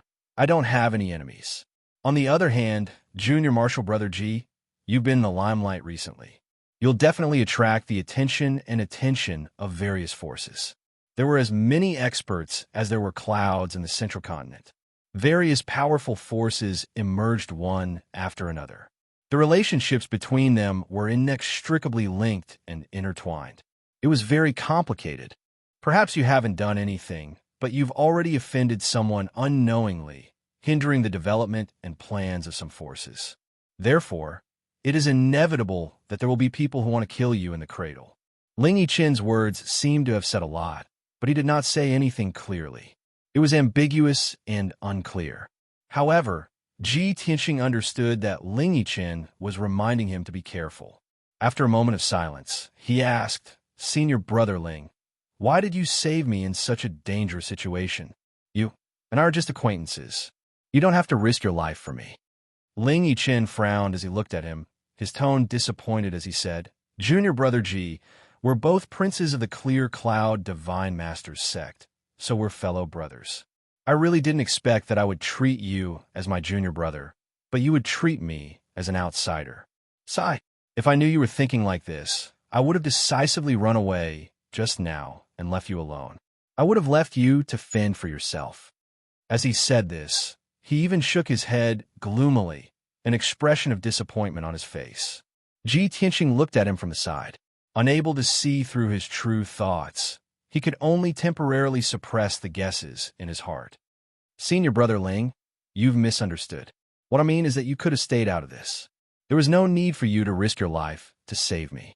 Since you've acted righteously and saved me, I'm naturally grateful to you and have to say thank you. Ling Yiqin glanced at him, looking like he was considering it again. If you want to thank me, you can't just say it. Let's see how you perform in the future. Ji Tianxing only smiled and did not say anything else. An hour later, the two of them flew 300 kilometers away and entered an ancient city. The two of them stayed in a luxurious inn and rested for a few hours. After daybreak, the two of them recovered their physical strength and true essence. They left the inn and continued to rush south. For the rest of the day, the two of them sped through the sky. They did not encounter any more dangers or ambushes along the way. This evening, Ji Tianxing and Ling Yiqin finally entered the sky-connecting mountain range and arrived at the foot of heaven-reaching peak. The sun was setting in the west. The afterglow of the setting sun shone on heaven-reaching peak, causing the entire peak to be covered in a layer of faint golden light. It appeared even more sacred and dignified.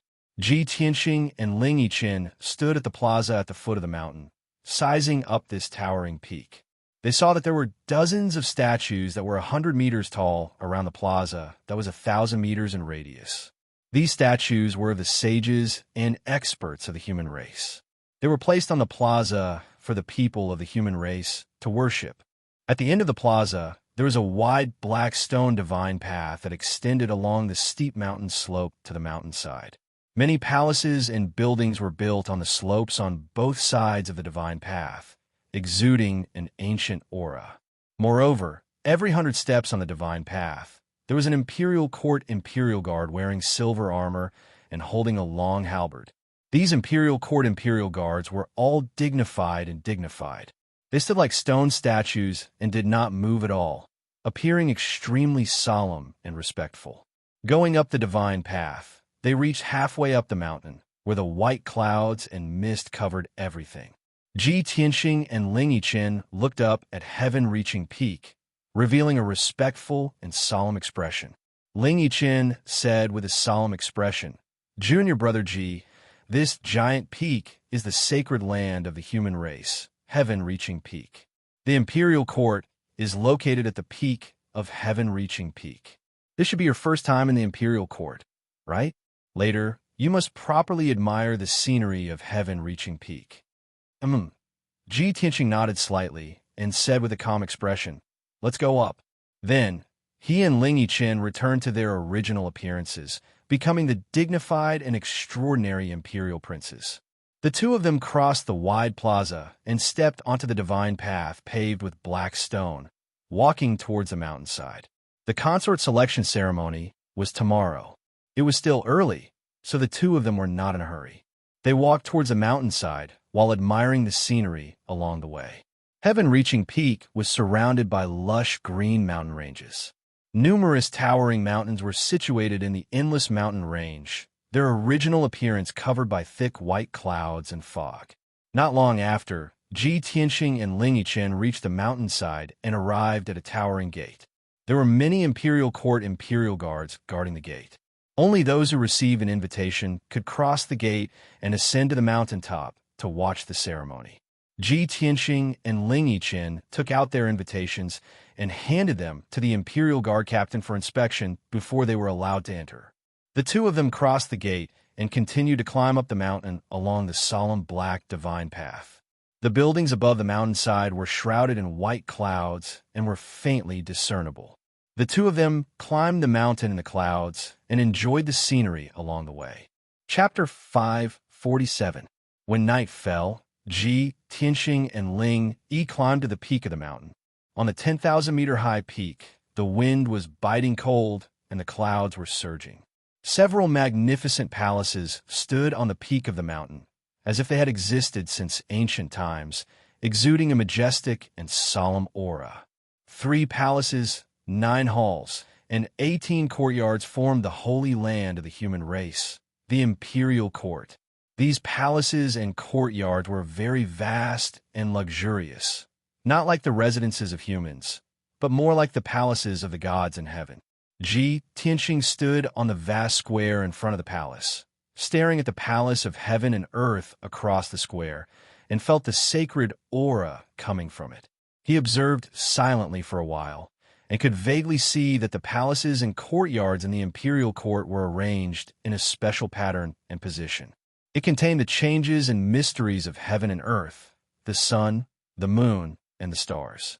The entire imperial court sat on heaven-reaching peak, with the domineering aura of an emperor looking down on heaven and earth, and the majesty of a god looking down on all living things. Even in the dark night, the entire imperial court flashed with golden light, as dazzling as the sun. On the huge square in front of the palace, there were rows of imperial court guards in silver armor standing around. Many luxuriously dressed and dignified human experts and powerhouses were walking through the square in groups, toward the side palace of the palace of heaven and earth. All the guests who had received the invitation and came to watch the ceremony were gathered in the side palace, and there were bursts of laughter and cheers. Ji Tianxing and Ling Yi followed the guests who had just climbed to the peak and walked to the side palace at a moderate pace. When the two entered the side palace, they saw that there were hundreds of guests gathered in the brightly lit main hall. These dignified and powerful guests were all powerhouses or leaders of the human race's major forces. Everyone was holding wine cups and gathered in groups of 3 to 5, either exchanging greetings or chatting enthusiastically. The long tables around the hall were piled high with fine wine and delicacies for the guests to take as they pleased. The air was filled with the fragrance of food, spirit fruits, and wine. To the powerhouses of the human race, it was an extremely honorable thing to be able to come to the imperial court to watch the ceremony. Not only would they be able to broaden their horizons, but they would also be able to interact and get to know many other experts of the same path. Therefore, many of the guests cherished this rare opportunity and went around chatting with others.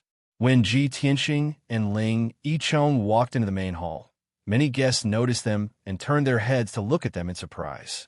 It wasn't strange that a large number of Sky Origin Stage cultivators had gathered in the Imperial Court tonight. However, it was rare to see two Sky Origin Stage cultivators as young as them. Moreover, both of them had dignified appearances, and their auras were noble and dignified. With a single glance, one could tell that they were genius experts from top forces. Instantly, many people guessed their identities. Their expressions changed slightly, revealing looks of awe and envy. An Imperial Guard captain in golden armor quickly walked in front of the two of them. The guard captain bowed to the two of them and asked respectfully, "May I ask if the two of you are from the Imperial residence?" "That's right. Yes."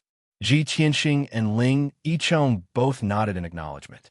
The guard captain hurriedly pointed to the stairs on the left side of the main hall and said respectfully, "His Majesty the Emperor has instructed to invite the two princes to rest on the second floor." Ji Tianxing and Ling Yicheng passed through the spacious main hall and walked towards the stairs. Many people in the main hall saw this scene and looked at the two of them with complicated eyes and expressions. They began to discuss in low voices. The guests who were qualified to go to the second floor seemed to be the princes of the Imperial residence, right? I guessed right. Those two are indeed the princes. No wonder their auras are so extraordinary. More than a dozen princes went upstairs earlier. Now that two more have come, almost all the princes of the human race are here, right? To be able to see so many princes in this trip to the Imperial Court to watch the ceremony, this trip is really worth it. Many human powerhouses looked at Ji Tianxing and Ling Yicheng with eyes full of envy and admiration. Their voices were also somewhat excited and emotional. After a while, Ji Tianxing and Ling Yicheng went up to the second floor and entered a brightly lit but quiet and elegant living room. This living room was much smaller than the main hall on the first floor, but the decorations were more exquisite and luxurious. Obviously, it was used to entertain truly important guests. In the middle of the main hall, there was a huge table that was 20 meters long and more than 3 meters wide. On top of it were delicacies and fine wine. More than a dozen human princes were gathered in groups of 3 to 5. They held wine glasses in their hands and whispered to each other about something. Unlike the guests in the main hall on the first floor, these princes were arrogant, confident, and reserved. Even if they were gathered together with people who were familiar with each other, they would not talk loudly or laugh. The prince's words and actions were full of noble demeanor. When Ji Tianxing and Ling Yicheng entered the living room, more than a dozen princes turned their heads to look at the two of them. Some of the princes who knew them nodded slightly to greet the two of them. As for the princes who were not familiar with them, they glanced at the two of them indifferently before looking away and no longer paying attention to them. Ji Tianxing did not care about the prince's gazes. He picked up a glass of spirit wine from the table and walked to the window. Ling Yicheng followed him. The two of them stood by the window with wine glasses in their hands. They enjoyed the cool night breeze and admired the night view outside the window while talking to each other softly. At this moment, Ji Tianxing saw that two princes were already standing by the two windows not far away. The two of them did not belong to the same group.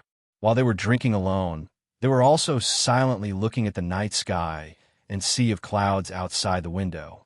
Ji Tianxing took a closer look and realized that the two princes were not humans. The prince on the left was from the demon clan. She was a princess with a slim figure and a seductive temperament. The prince on the right was from the water clan. He was a young man who wore a purple robe and was as tall and sturdy as an iron tower. This person's face was resolute and powerful, and he had a valiant temperament. A golden dragon horn protruded from his forehead, and his exposed skin was also covered in fine scales. Ji Tianxing was not unfamiliar with the two princes. He still had some impressions of them. He knew that the seductive princess of the demon clan was called Fox Princess. She was the third princess of the monarch residence. The burly water prince with a horn on his forehead was the first prince of the monarch residence, Tai Yi. When Ji Tianxing took the risk to sneak into the monarch residence, he happened to see Divine Master Blackfeather and many other princes having a meeting. During the meeting, both Fox Princess and Tai Yi spoke up. They had different opinions and argued for a while. At this moment, Ling Yicheng saw that he was secretly sizing up Fox Princess and Tai Yi. He used his spiritual sense to explain, Junior Marshal Brother Ji, these two princes are Fox Princess of the Demon Clan and Tai Yi of the Water Clan.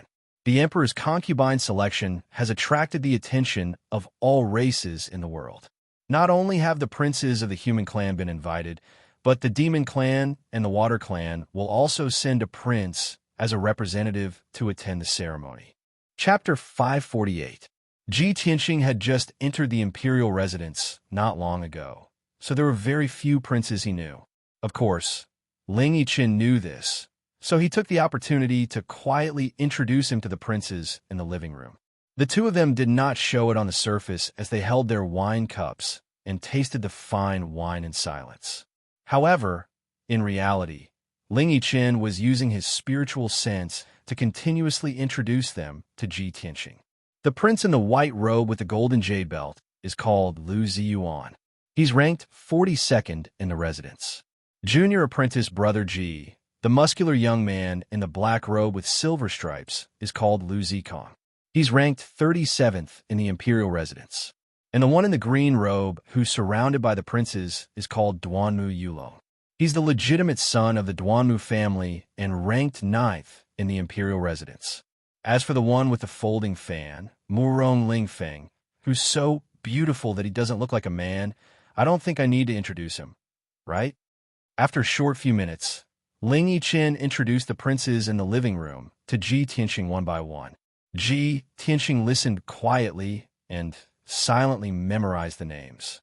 When he heard the name Duanmu Yulong, he frowned and took a deep look at Duanmu Yulong. However, Duanmu Yulong was surrounded by the princes. He was chatting and laughing with the princes as if he was passing judgment on the world. He ignored Ji Tianxing as if he was not interested in even looking at him. Murong Lingfeng was also surrounded by the princes of the human race. He was like the moon surrounded by the stars and was clearly the leader of the princes.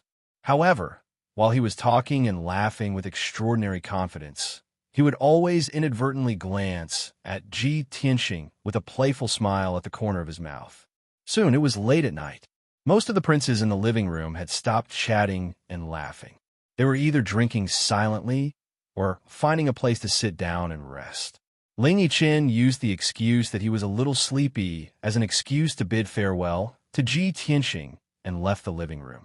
Ji Tianxing stood alone by the window and calmly looked at the night sky outside the window, admiring the changing of the stars and the churning of the sea of clouds.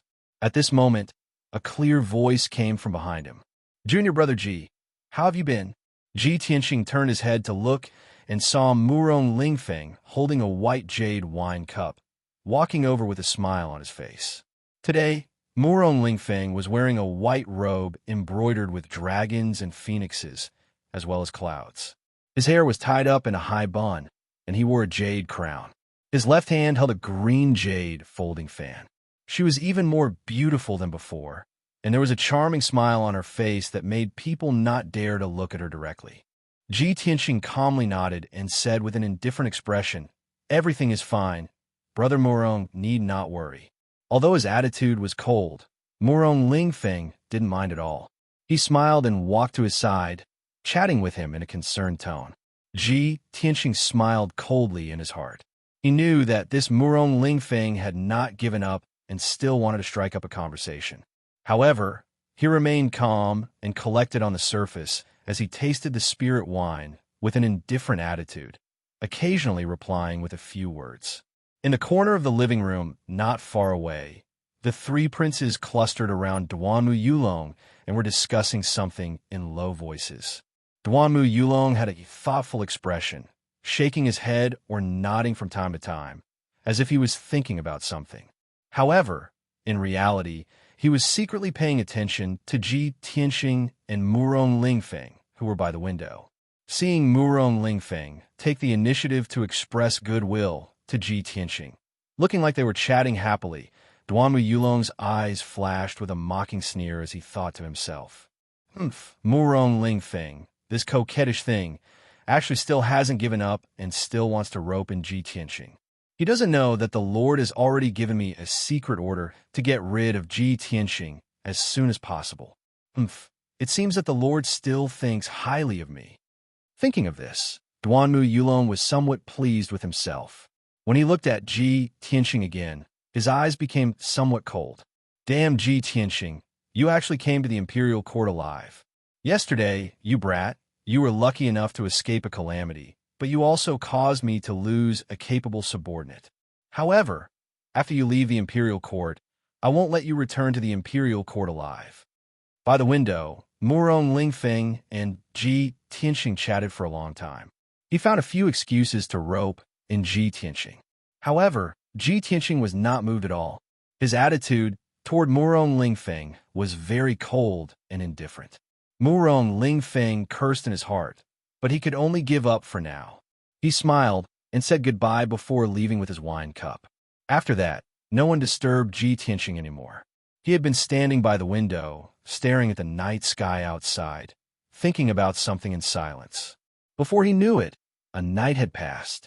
The sky outside the window was bright, and a red glow appeared in the depths of the sea of clouds. A new day had arrived. Today was the day that the emperor would choose his heavenly consort. At this moment, many thearchs left the living room one after another. They walked in groups of 2 or 3 as they rushed to the Apocalypse Tower. Ling Yi, who had disappeared for half the night, appeared next to Ji Tianxing again. The two of them left the living room together and followed the crowd to the Apocalypse Tower. The Apocalypse Tower was located in the depths of the imperial court, behind the Palace of Heaven and Earth and the Palace of Heaven and Earth. It was a majestic golden pagoda that was 1,000 meters tall. It stood on the empty ground near the cliff. Ji Tianxing and Ling Yi left the side hall. They followed the main road and passed through 2 courtyards and palaces before finally arriving at the Apocalypse Tower. Under the sacred and majestic Apocalypse Tower, there were more than 100 imperial court guards guarding the empty ground. The doors of the Apocalypse Tower were already open. Many guests entered the pagoda excitedly and expectantly. Ji Tianxing followed the guests and the thearchs into the Apocalypse Tower. They followed the spiral staircase and climbed to the top of the pagoda. While climbing the pagoda, Ling Yi didn't forget to introduce the pagoda to Ji Tianxing. This Apocalypse Tower has 9 floors and is 999 meters tall. It's one of the most important buildings in the imperial court. Whenever the imperial court wants to hold a grand ceremony, it will be held at the Apocalypse Tower. It will be reported to the heavens and announced to the world. Only then will it appear sacred and solemn. 15 minutes later, the two of them reached the top of the Apocalypse Tower and arrived at the vast altar at the top. This flat, circular altar had a radius of 500 meters and could accommodate thousands of people to observe or hold ceremonies on the platform. There was a 2-meter-tall fence around the altar. It was made of heavenly star white jade and had lifelike patterns carved on it. It also contained a majestic array formation energy. In the center of the altar was a 100-meter-tall trapezoidal altar. It was made of thousands of pieces of stellar true gold and hundreds of gems. This extraordinary altar that contained a powerful and mysterious power was the Apocalypse Sacred Altar. Legend had it that the human Narch who controlled the 9 cauldrons could use the power of the Apocalypse Sacred Altar to reach the will of the heavens and win the hearts of the people. It could receive the will of the heavens and bring blessings to billions of people. Ji Tianxing stood on the vast altar like the other guests. He looked at the Apocalypse Sacred Altar with a solemn expression. He couldn't help but feel respect for it. Chapter 549. Not long after, the sun rose. Below the Apocalypse Tower was a sea of white clouds. Half of the bright red sun was peeking out. The morning sun shone a red light that spread for billions of miles, spreading across the boundless sea of clouds. The boundless sea of clouds was suddenly filled with multicolored light. It was as mesmerizing as a fairyland. Many of the guests exclaimed in admiration at this beautiful scenery, revealing excited expressions. Ji Tianxing, on the other hand, was touched. He felt that the world was vast and boundless, but humans were tiny and weak. There are billions of mountains and rivers in the world. There are countless beautiful sights, but humans are limited. It is lucky to be able to appreciate them. I wonder when I can reach the legendary realm, where I can see the rising sun of the East Sea in the morning and the setting sun of the West Wilderness in the evening. I can travel between the north and south in the morning and travel between the heavens and the earth. Very quickly, 2 hours passed. The beautiful scenery of the rising sun was over. Many guests finally regained their senses. At this moment, a few imperial court officials led groups of imperial court guards and maidservants up the Apocalypse Tower. Hundreds of guards and maidservants stood around the Apocalypse altar. They looked sincere and solemn. Everyone knew that the auspicious time was approaching. The Emperor's concubine selection ceremony was about to begin. At this moment, a white-haired elder in a white robe and holding a golden horsetail whisk flew over from the sea of clouds. The elder's robe fluttered in the wind. He stepped on the clouds as if he was walking on flat ground. Everyone on the altar looked at him one after another. When they saw his sage-like and otherworldly appearance and temperament, they were all stunned. Many people looked at him with respect. They only thought that he was an old immortal who had descended from the heavens. Swoosh! The white-robed elder held the horsetail whisk and landed on the Apocalypse altar. He was spotlessly clean, and his aura was deep and vast. It was as if he was connected to the heavens and the earth. No one could see through him. Everyone's eyes were focused on him. The ceremonial officials, guards, and maids around the altar all bowed and paid their respects. They shouted, "Greetings, Your Majesty Imperial Preceptor." More than 100 guests and thearchs finally realized that the white-robed elder was the imperial tutor of the human imperial court. Immediately, the guests and the emperor's sons bowed respectfully. The imperial tutor looked at the crowd indifferently and gestured for them to rise.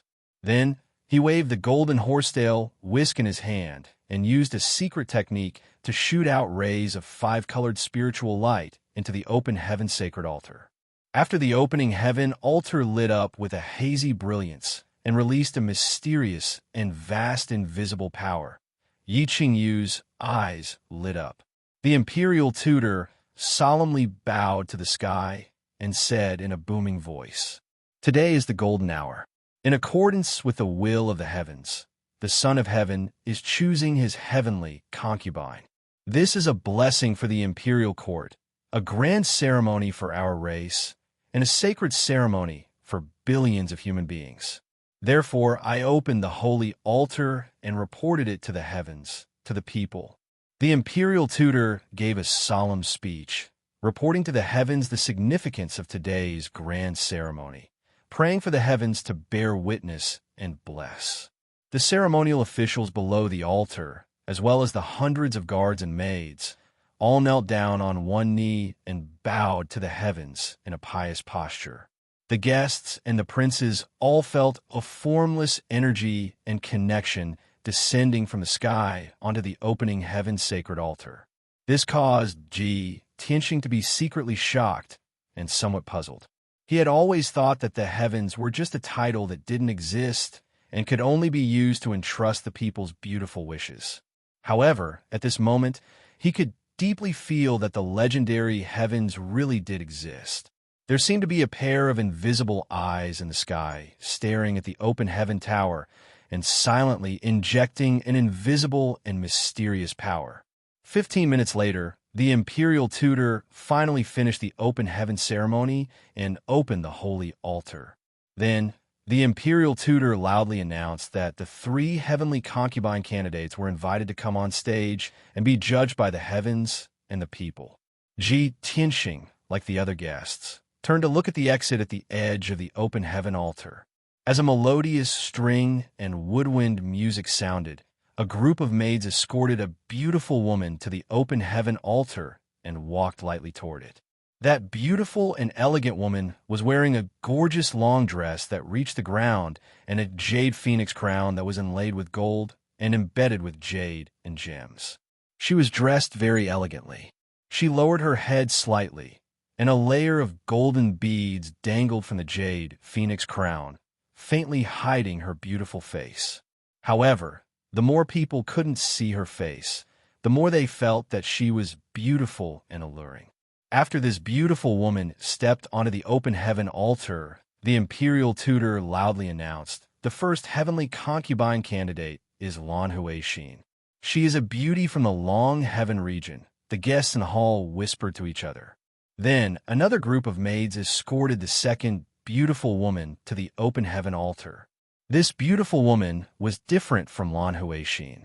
She didn't wear a graceful and luxurious dress, nor did she wear exquisite makeup. She was wearing a simple green robe and long skirt. She did not wear any makeup, nor did she wear any jewelry. However, she had an innate demure temperament, like an orchid in an empty valley, noble and elegant. She calmly stepped onto the open heaven altar and stood in the middle of the hall. She didn't look around and only looked at the sea of clouds indifferently, quietly waiting. The imperial tutor loudly announced, "The second heavenly concubine candidate is Ensuin. She is a beauty from the Yong and region." The guests in the surroundings once again burst into discussion. Some curiously looked at Ensuin, while others were amazed and praised. Murong Lingfeng, who was surrounded by several princes, stared at Ensuin's beautiful figure the moment she appeared. He couldn't move his eyes away. His eyes were filled with tenderness as he gazed at Ensuin. His eyes were filled with longing and yearning. He silently called out in his heart, hoping that Ensuin would turn her head and look at him. Even if it was just a look, it would make him feel at ease. However, Ensuin stood quietly and stared at the sea of clouds. She didn't look at anyone at all. Then, the third beautiful woman appeared on the open heaven altar. This beautiful woman wore a white long dress. Her figure was tall and perfect, and her face was beautiful. She was like the most perfect masterpiece of the Creator. However, her eyes were as indifferent as autumn water, and her temperament was as cold as frost. She was like a fairy from the 9 heavens, otherworldly. She just stood on the open heaven altar and didn't do anything. She didn't even need to show any expression, but her invisible aura suppressed Ensuin and Lan Huixin beside her. Without a doubt, this person was Yun Yao. Many of the guests present had heard of Yun Yao's name. They knew that she was the first daughter of the Cloud Spirit Palace, and now the princess of the imperial residence. After the imperial tutor introduced her, many of the guests and princes on the open heaven altar revealed looks of amazement and admiration. They all began to discuss. The 3 heavenly consort candidates were all present. Thus, the imperial tutor announced that the emperor would step onto the open heaven altar and choose his heavenly consort in front of everyone. Everyone turned their heads to look at the exit. They saw Long Yunxiao, who wore a golden robe and a square golden crown of dragons and phoenixes on his head, walk up the open heaven altar with majestic steps. At that moment, everyone's eyes were focused on Long Yunxiao. They looked at him with complicated expressions. Ever since Long Yunxiao's battle with Ji Tianxing, he hadn't appeared in public for a long time. There hadn't been any news about him either. It was rumored that his injuries were too severe and that he had been in seclusion to heal. However, at this moment, everyone saw that he was in high spirits. His aura was strong, and he didn't look like he was injured. Of course, the guests and princes were more concerned about who Long Yunxiao would choose as his heavenly consort. Chapter 550. The 3 heavenly consort candidates stood quietly on the holy altar and waited. When Long Yunxiao stepped onto the holy altar, Lan Huixin and Ensuin both looked up at him. Lan Huixin pretended to be dignified, but her eyes were filled with expectation and adoration as she looked around. Ensuin's gaze towards Long Yunxiao contained a trace of sincere concern, as well as her usual adoration. Only Yun Yao did not look up at Long Yunxiao.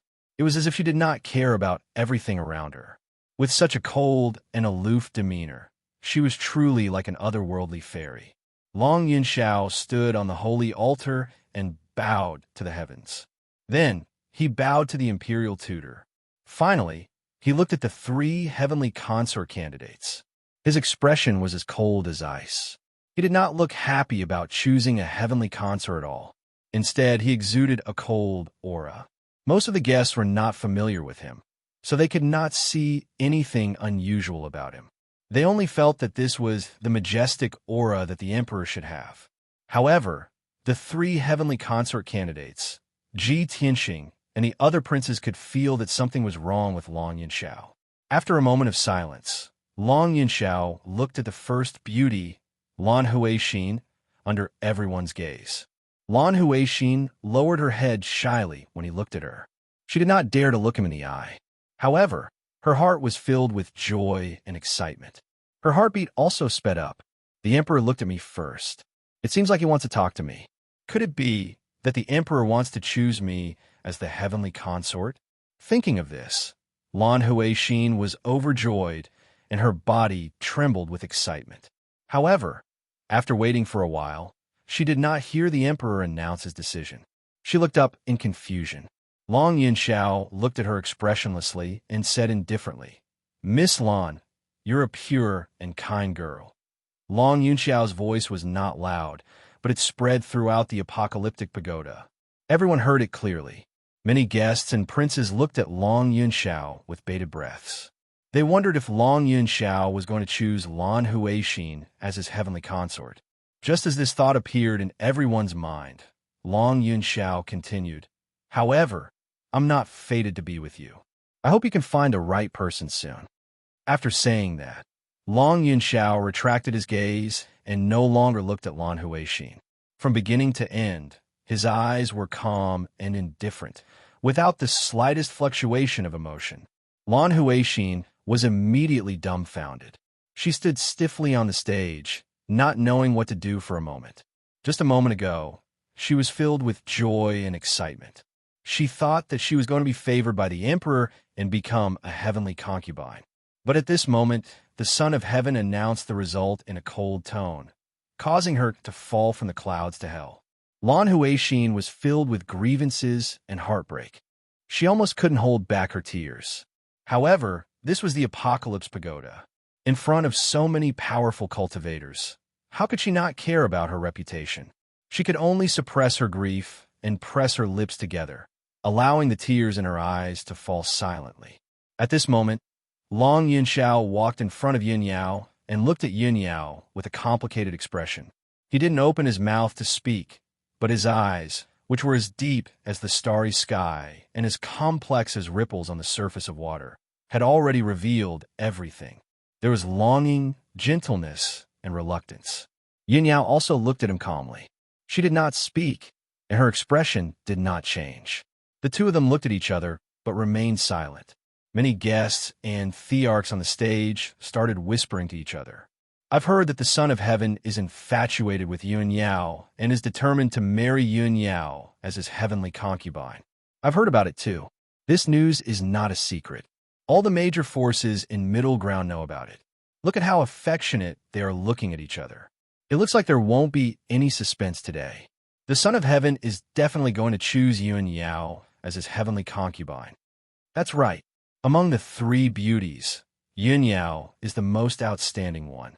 She is not only the Yun family's daughter, but also the Thearch's daughter. Only she is worthy of the Son of Heaven.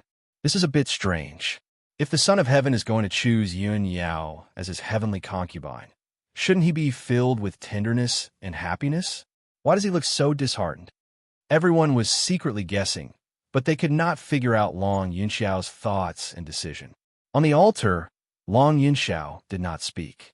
Instead, he secretly said to Yunyao with his spiritual sense, "Yao Yao, although I was destined to withdraw and give up from the moment I was defeated by Ji Tianxing's sword, after so many days, when I face you and want to tell you the result personally, I still feel like my heart is being twisted by a knife. It's hard for me to give up."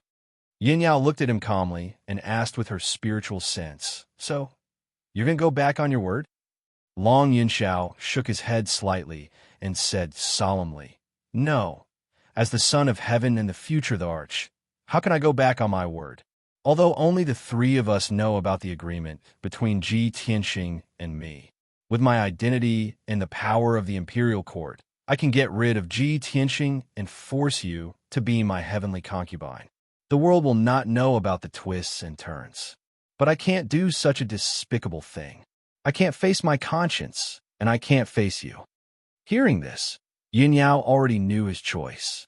She said sincerely, "Long Yun Xiao, thank you.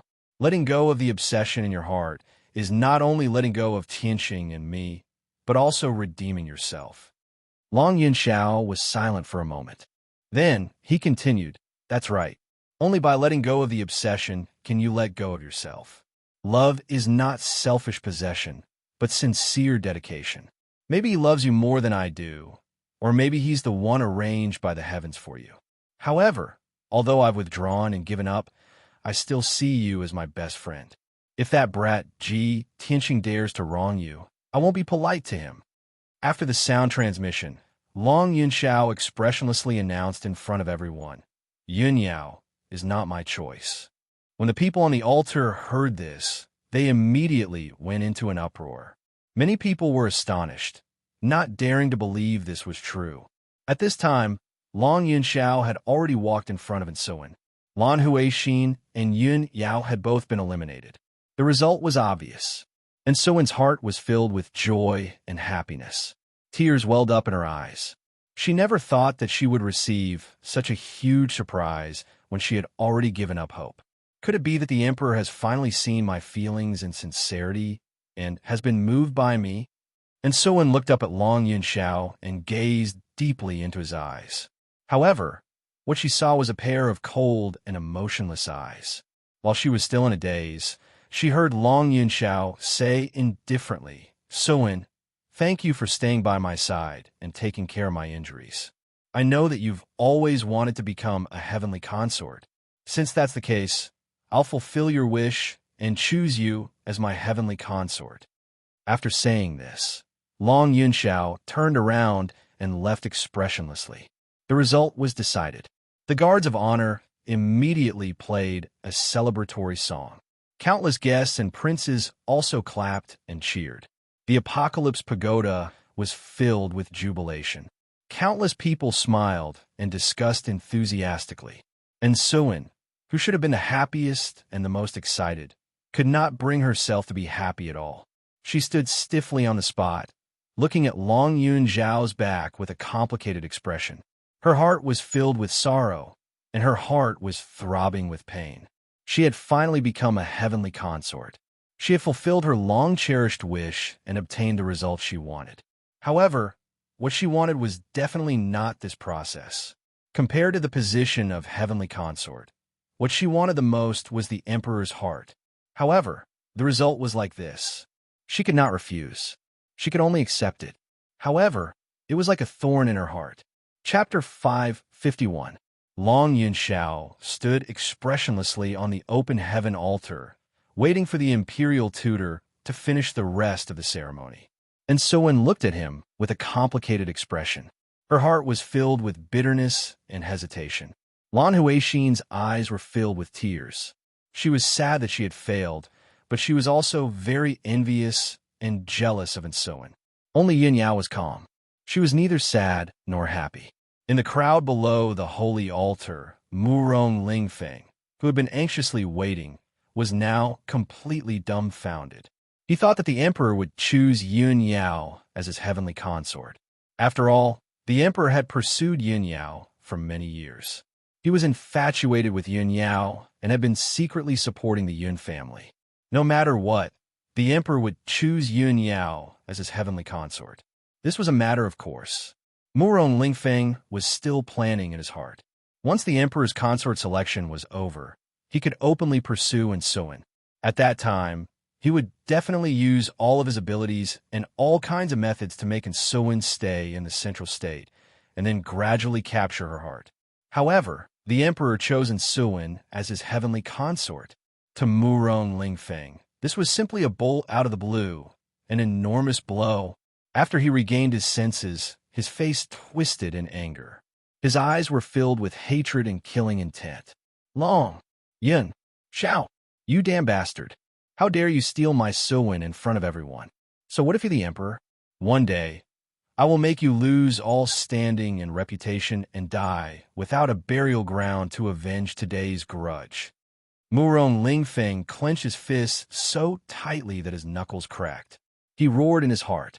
The pain of having his beloved taken away was like a sharp knife stabbing into his heart. It was unforgettable. The seed of hatred was buried deep in his heart. It was growing rapidly. However, this was the open heaven pagoda. The imperial tutor and many powerful cultivators were present. Muron Lingfeng did not dare to act up. He could only endure the humiliation and hide the hatred in his heart. Even if his teeth were broken, he had to swallow it down. A moment later, the hatred and murderous intent in his eyes disappeared. His eyes became cold and indifferent, and even a little empty and lifeless. After an unknown period of time, the concubine selection ceremony was finally completed. The emperor left the Apocalypse Pagoda with a new heavenly consort, and Suin, under everyone's gaze. Yin Yao and Lan Huixin also walked down the open heaven altar and left the top of the tower. The imperial tutor announced the end of the imperial concubine selection ceremony and told everyone that the imperial concubine and the imperial concubine would be officially married in 3 months. At that time, the imperial court would hold the conferring ceremony of the heavenly concubine and would invite all the guests to attend the ceremony again. Many guests silently noted down the time, thinking that the ceremony was over and were about to leave. But at this moment, the imperial tutor announced another piece of news. Today, all the powerful beings of my race have gathered at the Apocalypse Pagoda. I have a second announcement to make. And this solemn and sacred matter concerns the safety and future of billions of people in the heavenly stellar region. More than 100 guests on the altar immediately stopped in their tracks. They looked at the imperial preceptor with sparkling eyes, their faces full of anticipation. Most of these guests were powerful beings and rulers of the human race. Among them were the overlords of the 8 southern regions, the heads of the ancient families, the city lords of the various cities in Middle Ground, and the leaders of many first-rate forces. Everyone could feel that the imperial tutor's attitude was solemn and serious. The news that he was about to announce would definitely be shocking.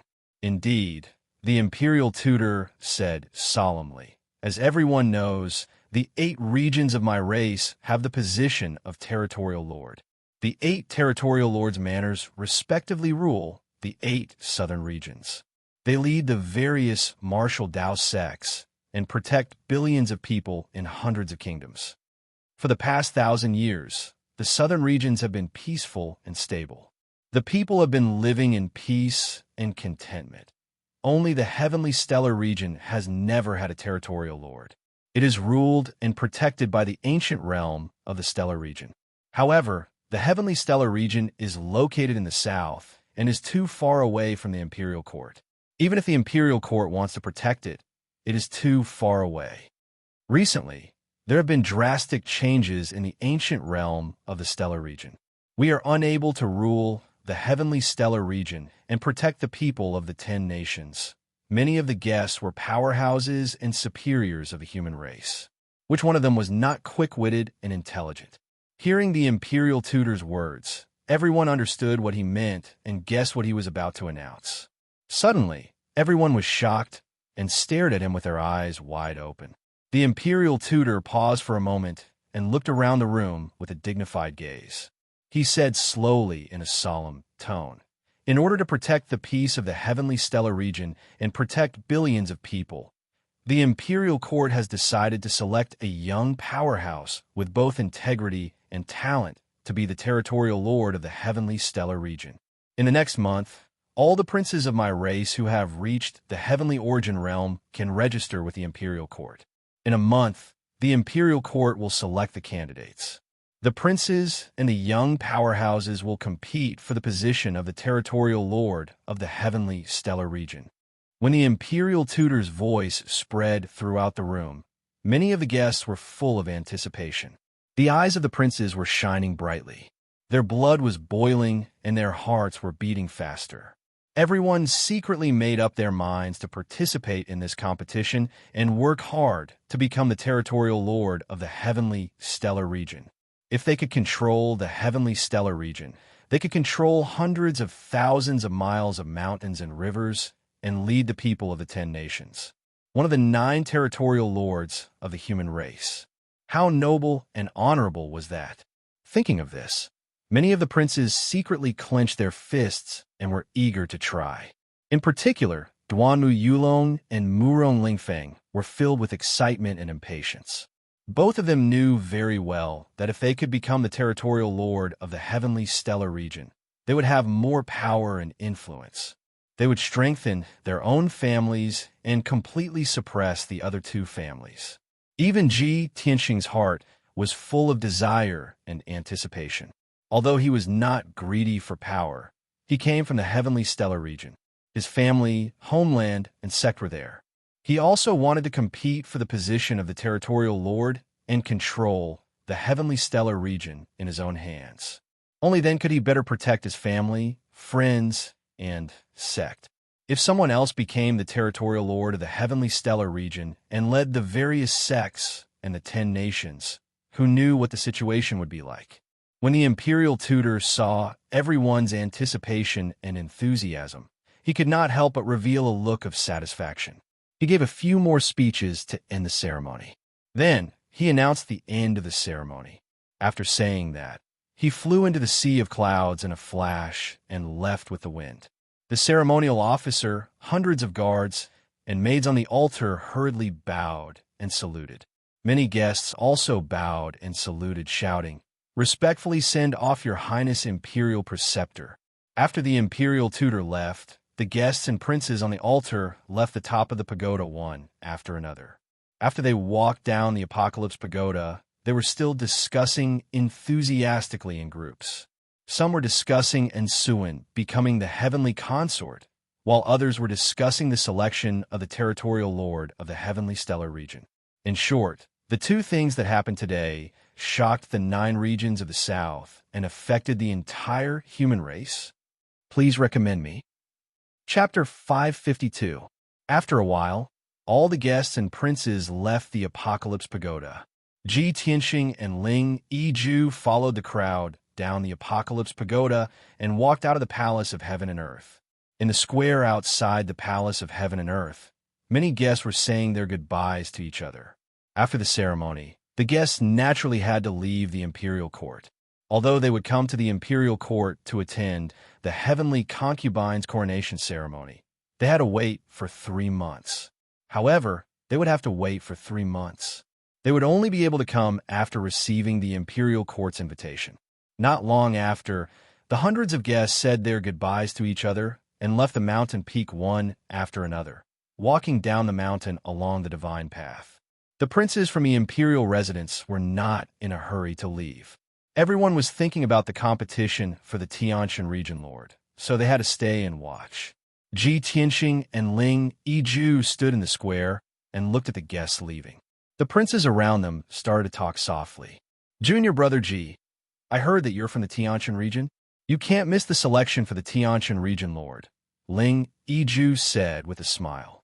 Ji Tianxing nodded slightly and said calmly, "Of course, we have to compete. However, from the looks of it, those princes are all determined to obtain it. When the time comes, there will inevitably be a fierce battle." Ling Yizhu smiled and nodded. "That's right. After all, it's the competition for the region lord's position. Who doesn't want to fight for it? If they can become the region lord, they will be one of the most respected figures in our clan. They will have great power. Not to mention these princes, once the news spread out, who knew how many young experts would participate in the competition? Therefore, I won't join the fun." Ji Tianxing raised his eyebrows and was slightly surprised. He asked, "Senior brother Ling, you won't join the competition? Are you going to leave the imperial court and return to the imperial residence?" No. Ling Yizhu waved his hand and said with a playful smile, "Of course I'll stay. I'll wait to watch junior brother Ji fight for the region lord's position." "Senior brother Ling, you must be joking." Ji Tianxing smiled and did not take Ling Yizhu's words to heart. Ling Yichen was only joking and did not continue the topic.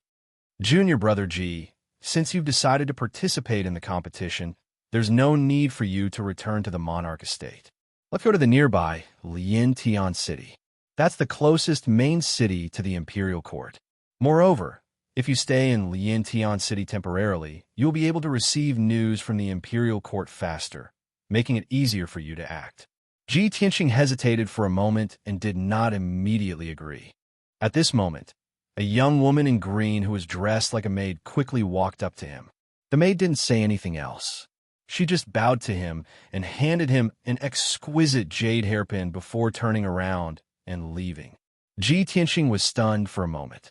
He wanted to stop the maid and ask a few questions, but the maid left without looking back, apparently unwilling to divulge any information.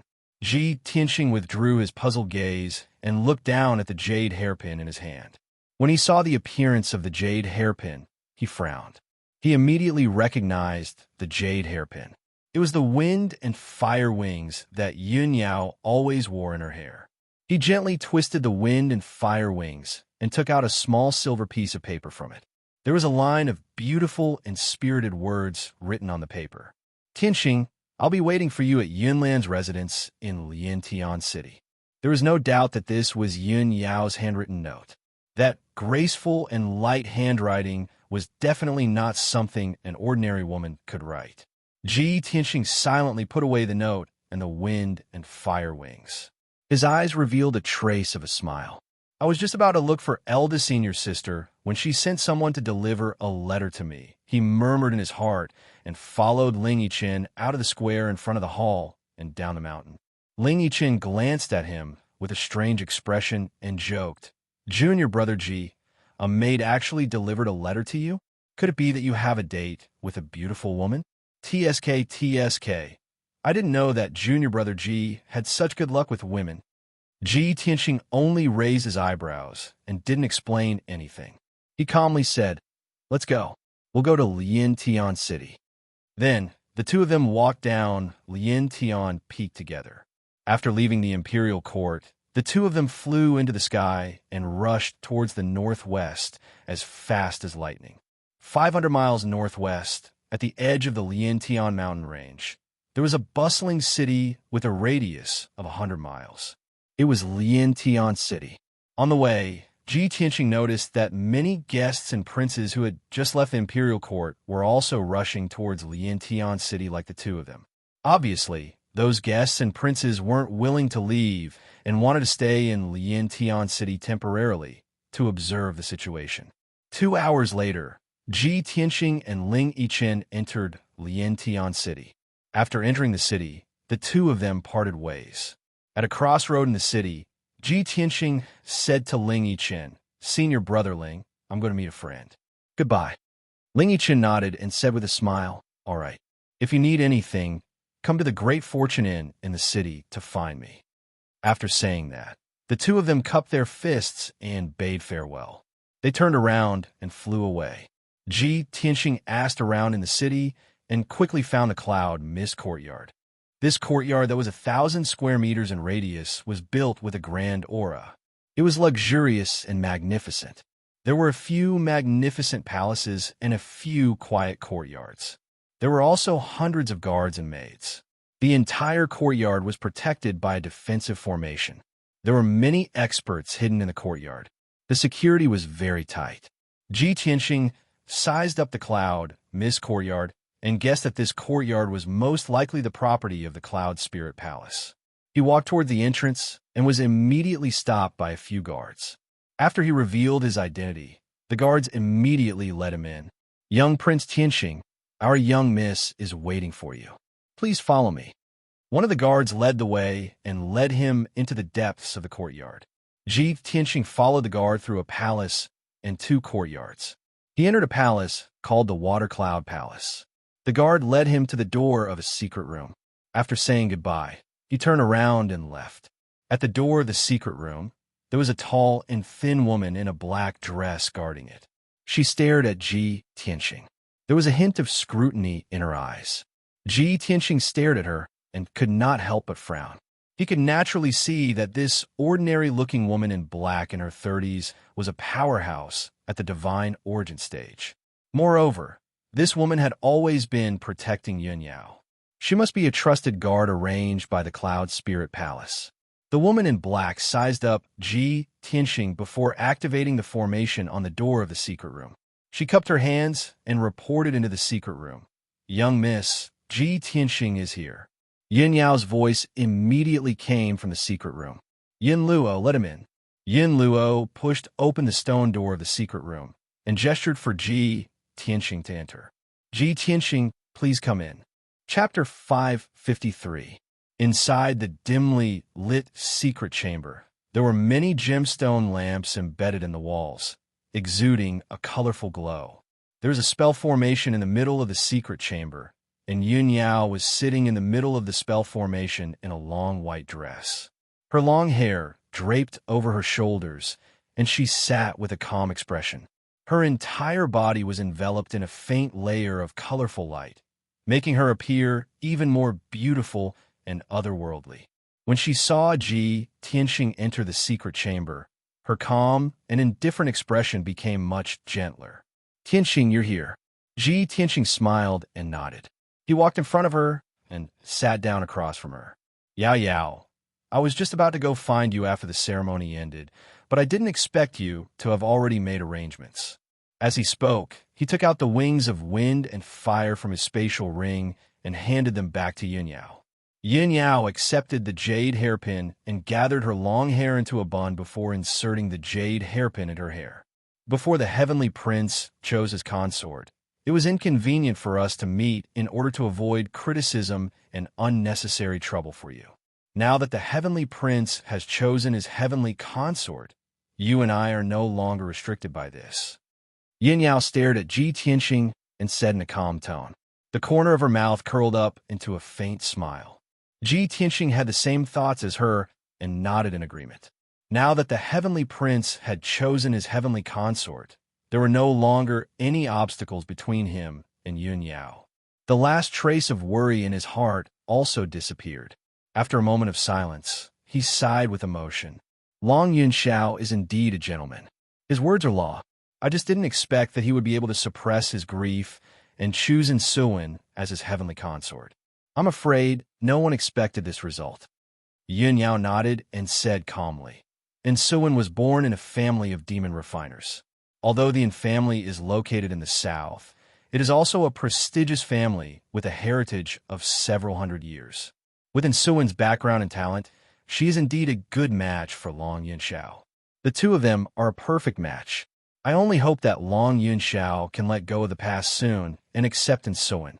Only then will he not be depressed and affect the situation in the imperial court." "Yes." Ji Tianxing nodded and said solemnly, "All right, let's not talk about this anymore. Let bygones be bygones." "Yao Yao, after you left, the imperial tutor announced another piece of news. The imperial court wants to select a new leader for the Tianshan region." He told Yin Yao everything about the territorial lord selection. Yin Yao frowned and said seriously, "This is very important. No matter who becomes the Tianshan region lord, it will affect the power structure of our clan. In my race, the imperial court is the leader and has the highest status. In terms of power and status, below the imperial court were the 3 ancient clans, followed by the 4 directions divine generals and the 8 region lords. Then there are the city lords of the various cities in Central State, as well as the leaders of the first-rate forces." Ji Tianxing listened in silence and had a clearer understanding of the power structure of the human race. Yin Yao continued, "The position of the Tianshan region lord is very honorable and important. Not only will the princes fight for it, but the princes of the imperial court and the young experts of the various clans and forces will also participate. The princes of the Murong and Duanmu clans will also not let go of this opportunity. Once they obtain the position of the Tianshan region lord, their power will increase exponentially." Ji Tianxing nodded and said, "That's right. Many princes are determined to obtain the position of the Tianshan region lord. However, the imperial court will screen the people who sign up for the competition and will only announce the name list after a month. I come from the Tianshan region. My family and hometown are there, as well as our sect. Even if the chances are slim, I will try my best." Yun Yao frowned and thought for a moment before nodding in agreement. "Tianxing, I support you in competing for the position of the territorial lord. If you can become the Tianshan region lord, not only will you be able to protect your family and hometown, but you will also be able to protect our sect. The Sky Pillar sect has many things to do now, and it will take many years for it to gradually recover. If someone else becomes the Tianshan region lord, our sect will definitely be suppressed and ostracized. It might be very difficult for us to recover. I understand. Ji Tianxing nodded again and said solemnly, so I will do my best. After a pause, he continued, Yao Yao, if it's possible, I would like you to help me investigate Ling Exion's identity. No problem. I will instruct Yin Luo later. Yin Yao agreed without hesitation, then asked, Tianxing, why do you suddenly want to investigate him? Ji Tianxing explained, when I came to the imperial court, Ling Exion took the initiative to travel with me. On the way, we were attacked by two mysterious assassins. Although I killed one of the assassins, Ling Exion defeated the other one. However, I still haven't figured out who sent the two assassins. Yin Yao raised her eyebrows and asked solemnly, Tianxing, are you suspecting Ling Exion? Ji Tianxing thought for a moment, then shook his head and said, I don't think he is someone who wants to deal with me, but he gives me a strange feeling. Now, we can only act cautiously and investigate all suspicious people. Yes, it should be so. Yin Yao nodded slightly and agreed with his approach. She pondered for a moment, then said with a puzzled face, Tianxing, although you defeated Long Yunxiao in public and entered the monarch residence, you have been in the limelight recently. However, the major forces will only pay attention to you and won't send assassins to assassinate you. Who is it that can't wait to take your life? Ji Tianxing shook his head and said, I have also been puzzled and have no clue. Logically speaking, I made Long Yunxiao lose face and damage the dignity of the imperial court. The one with the most reason to get rid of me should be the imperial court. However, Long Yunxiao and the imperial court won't do such a despicable thing. Besides, I have just arrived in the central state and have yet to become enemies with any forces. Who would want to kill me? Yin Yao thought for a while in silence, then said in a deep voice, We are in the open while the enemy is in the dark. As the saying goes, there's only 1,000 days of being a thief, but not 1,000 days of guarding against thieves. We can't passively defend all the time. Tianxing, maybe we can take the initiative to attack and lure the enemy out, then capture them and interrogate them. Ji Tianxing quickly nodded and said with a smile, Yes, I have the same idea. However, the enemy is very alert and won't be fooled easily. We have to think of a good countermeasure. Yin Yao thought for a moment and said, The enemy has lost a Sky Origin Realm assassin, so they might not take action in the next few days. Tianxing, you stay in Yunlan's courtyard and recuperate for a few days. After a few days, when the enemy relaxes their vigilance and can't hold back anymore, we will lure them out. Ji Tianxing nodded with a smile and said, All right, we will do as you say. After discussing the plan, the two talked about some other trivial matters. Chapter 554. In the next few days, the consecutive city became even more lively and noisy. Hundreds of thousands of people were discussing the imperial court's concubine selection and the imperial court selection of the heavenly stellar region lord. Many human powerhouses and more than 10 princes stayed in the consecutive city temporarily as they waited for the imperial court's news. Ji Tianxing had been cultivating in the secret chamber in the cloud mist courtyard. He had not shown himself at all. The noise and disturbance in the outside world had nothing to do with him. Ever since he had advanced to the heavenly origin stage, the speed of his improvement had slowed down a lot. Even with the help of the burial of heaven to transfer a vast amount of energy to him, it took him a total of 5 days to increase his strength by 40%. This morning, his strength finally had a breakthrough and naturally reached the second level of the heavenly origin stage. Although it seemed to others that he had only advanced to the heavenly origin stage for about a month, he had advanced another level. Only he knew how much effort he had put in to increase his strength. Early in the morning, he finished his cultivation and opened his eyes. The heavenly levitation orb that Master gave me back then contained 400 years of Master Qing Tian's energy. The vast amount of energy allowed me to advance from the 5th level of the Origin Core stage to the 2nd level of the Heavenly Origin stage within a few months. It also allowed the Burial of Heaven to recover 20% of his strength. After a few months of consumption, the 400 years of energy has been completely depleted. From now on, the speed of my improvement will be even slower and more difficult. Ji Tianxing thought to himself with a solemn expression on his face. After a while, he stood up and walked out of the secret chamber. He entered the Shui Yun Palace to look for Yun Yao. Yun Yao had also been cultivating in seclusion for 5 days. Her strength had improved by quite a bit. After the two of them met, they chatted for a while before they left the Cloud Mist Courtyard together and walked out of the consecutive city. Tianxing, the Cloud Mist Courtyard is guarded by powerhouses. There are also many guards and formations. The assassins hiding in the dark won't dare to act rashly. Since that's the case, we'll take the initiative to attack and lure them out of the city. I've already arranged for Yun Luo to follow us secretly and be ready to support us at any time. While rushing out of Sky-Piercing City, Yin Yao didn't forget to use her spiritual sense to inform Ji Tianxing of the situation. Ji Tianxing listened quietly and walked side by side with her on the street. On the surface, they seemed to be strolling, but in fact, they were secretly paying attention to the situation around them. Unknowingly, 2 hours passed quickly. Ji Tianxing and Yun Yao passed through the towering North City Gate and left Liantian City. Outside the city was a vast mountain range. Nearby, there was a green grassland. In the distance, there were dark green mountains. They were like huge dark brown dragons lying between heaven and earth. Ji Tianxing and Yun Yao crossed a mountain peak and soon disappeared into the mountains. The two of them advanced in the mountains at a leisurely pace, as if they were on a scenic tour, appearing very leisurely and comfortable. However, an entire hour passed, and the mysterious assassin did not appear. On the top of a mountain in front of him, several figures entered Ji Tianxing's vision. Although they were separated by a few kilometers, he was still able to see the scene at the top of the mountain. He saw 5 men with ferocious auras surrounding 4 men and women, and they were shouting and cursing at something in an arrogant manner. Let's go over and take a look.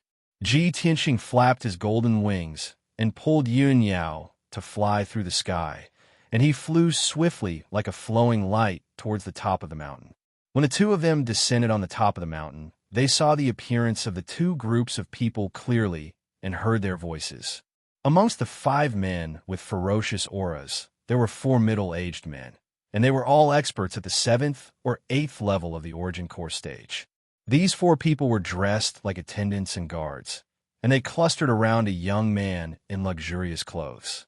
The young man wore a long, embroidered robe, had greasy hair and a powdered face, and his entire body emitted an arrogant aura that held his head high. He was obviously an ignorant and incompetent profligate disciple, yet he insisted on wearing a jade crown and holding a folding fan in his hand, and he made the appearance of an elegant young master. In the other group of people, there were 3 men and a woman. 3 of the middle-aged men wore black robes and held treasured swords that flickered with cold lights in their hands, and they joined forces to protect a pure and beautiful woman.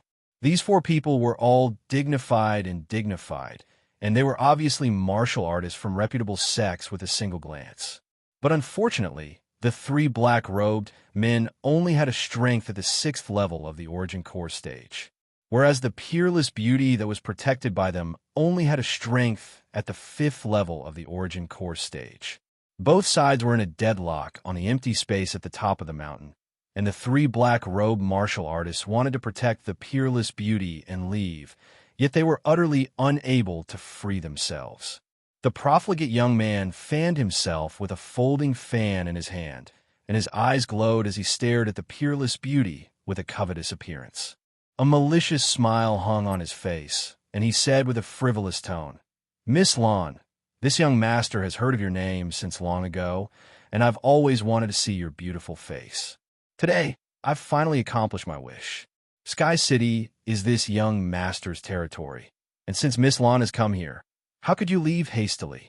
Miss Lon, please do me the honor and come to this young master's mansion as a guest, and this young master will definitely treat you well. Ha ha!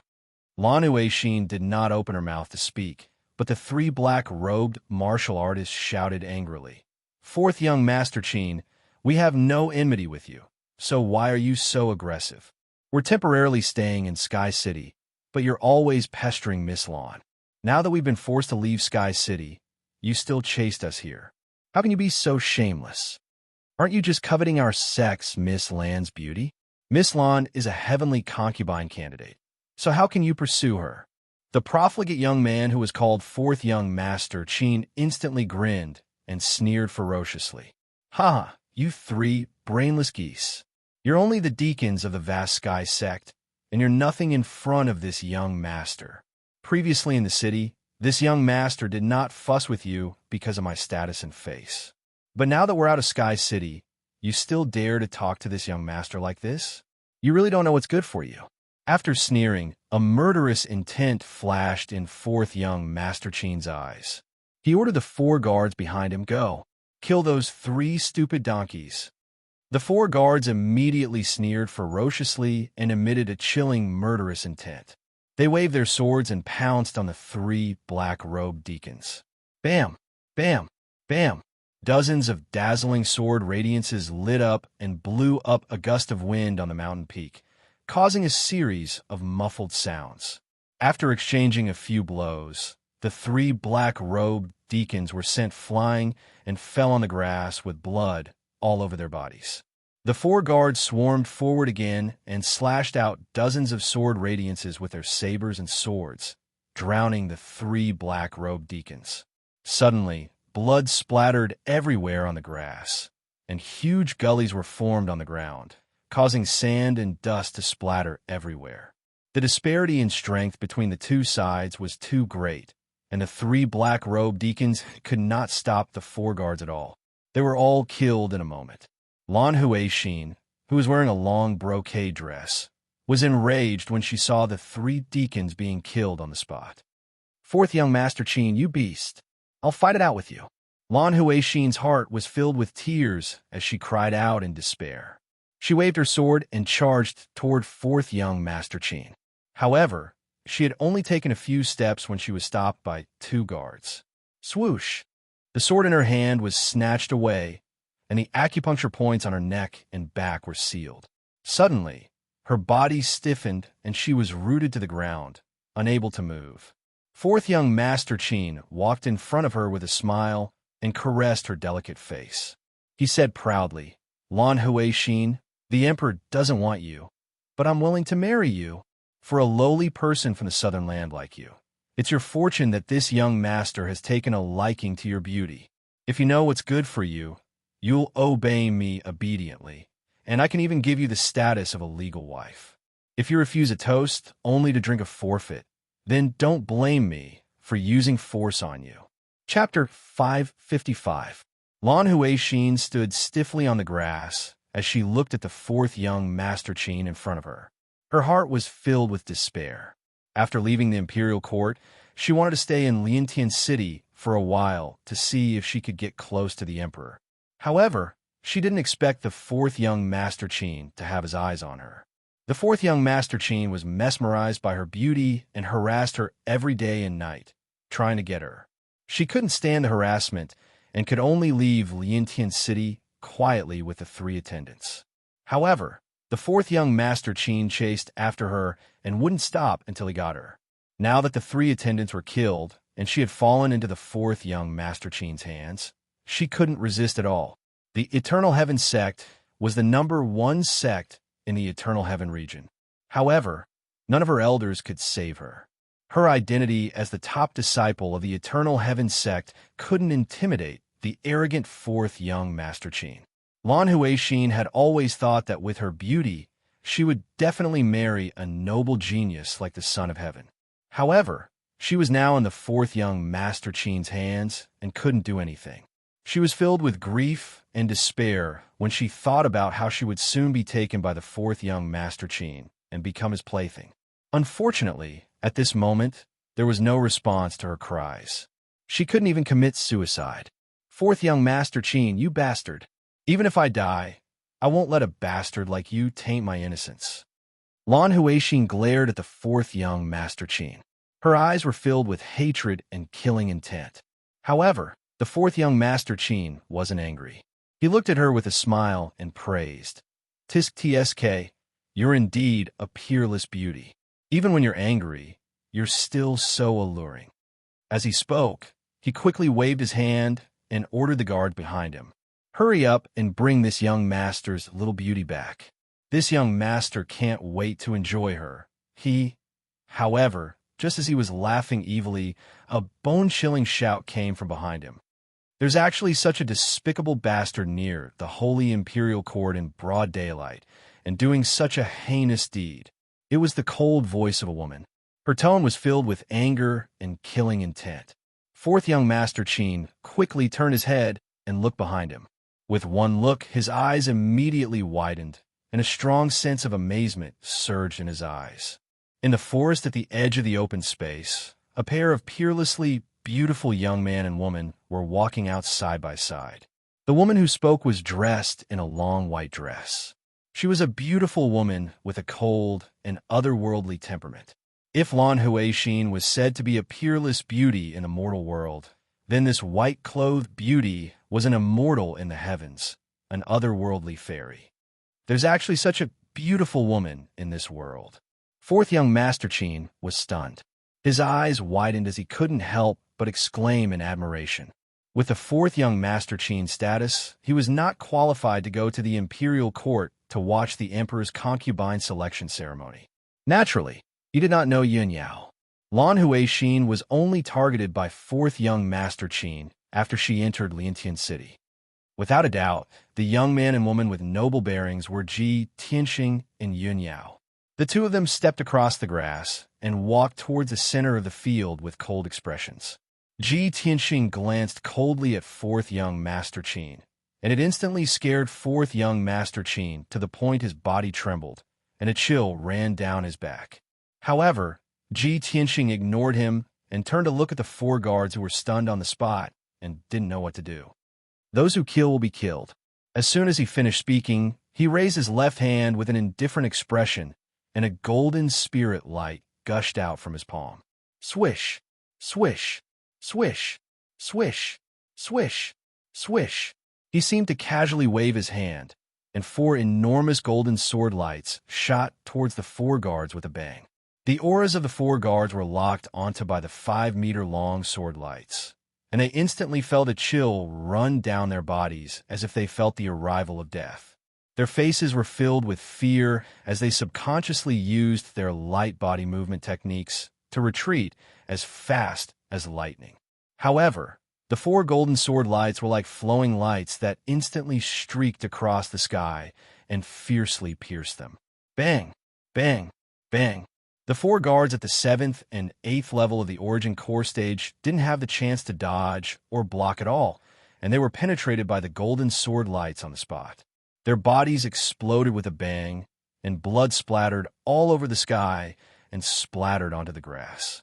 In just a short span of a breath, the four ferocious guards were instantly killed just like that and turned into pieces that scattered all over the ground. On the other hand, Ji Tianxing didn't even blink. His expression was indifferent, and his movements were casual as if he was swatting a few mosquitoes to death. Seeing this scene, the fourth young Master Qin's eyes widened on the spot, and his face was filled with terror. His body stiffened on the spot, and his back quietly broke out in cold sweat. Although the fourth young Master Qin was despicable and foppish, he wasn't stupid. He immediately realized that the white-robed young man who was like a god of death must be a Sky Origin stage powerhouse. His four guards were instantly killed by the white-robed young man, and he absolutely wouldn't be able to block a single move from the white-robed young man, not even a single finger of the white-robed young man. When he thought of this, his heart clenched tightly, and he hurriedly racked his brains to think of a countermeasure. At this moment, Ji Tianxing looked at him with an indifferent gaze. The fourth young Master Qin was instantly frightened, and without waiting for him to speak, he shouted angrily, "Kid, do you know who I am? I'm the son of the Lientian city governor, the fourth young master of the Qin clan. If you dare to lay your hands on me, my father will not let you off."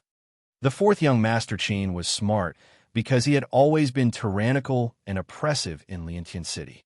He would never go to other places to stir up trouble. Every time he met a troublesome person, he would immediately announce his identity and use the name of his father, the Lientian city governor. In this way, most people were afraid of the Lientian city governor's identity and wouldn't make things difficult for him. This was a tried and tested method, and the fourth young master Qin had already developed the habit of relying on someone else's might. It was a pity that he met Ji Tianxing today, and he was destined to meet a tragic end. The son of the Lientian city governor? No wonder you're so tyrannical and ruthless. Ji Tianxing frowned, and a cold light flashed in his eyes. The fourth young master Qin thought there was a chance for him to turn the situation around, and he said arrogantly, "Kid, no matter who you are, I won't pursue the matter of you killing my guards. If you know what's good for you, you'd better leave this place immediately, or else."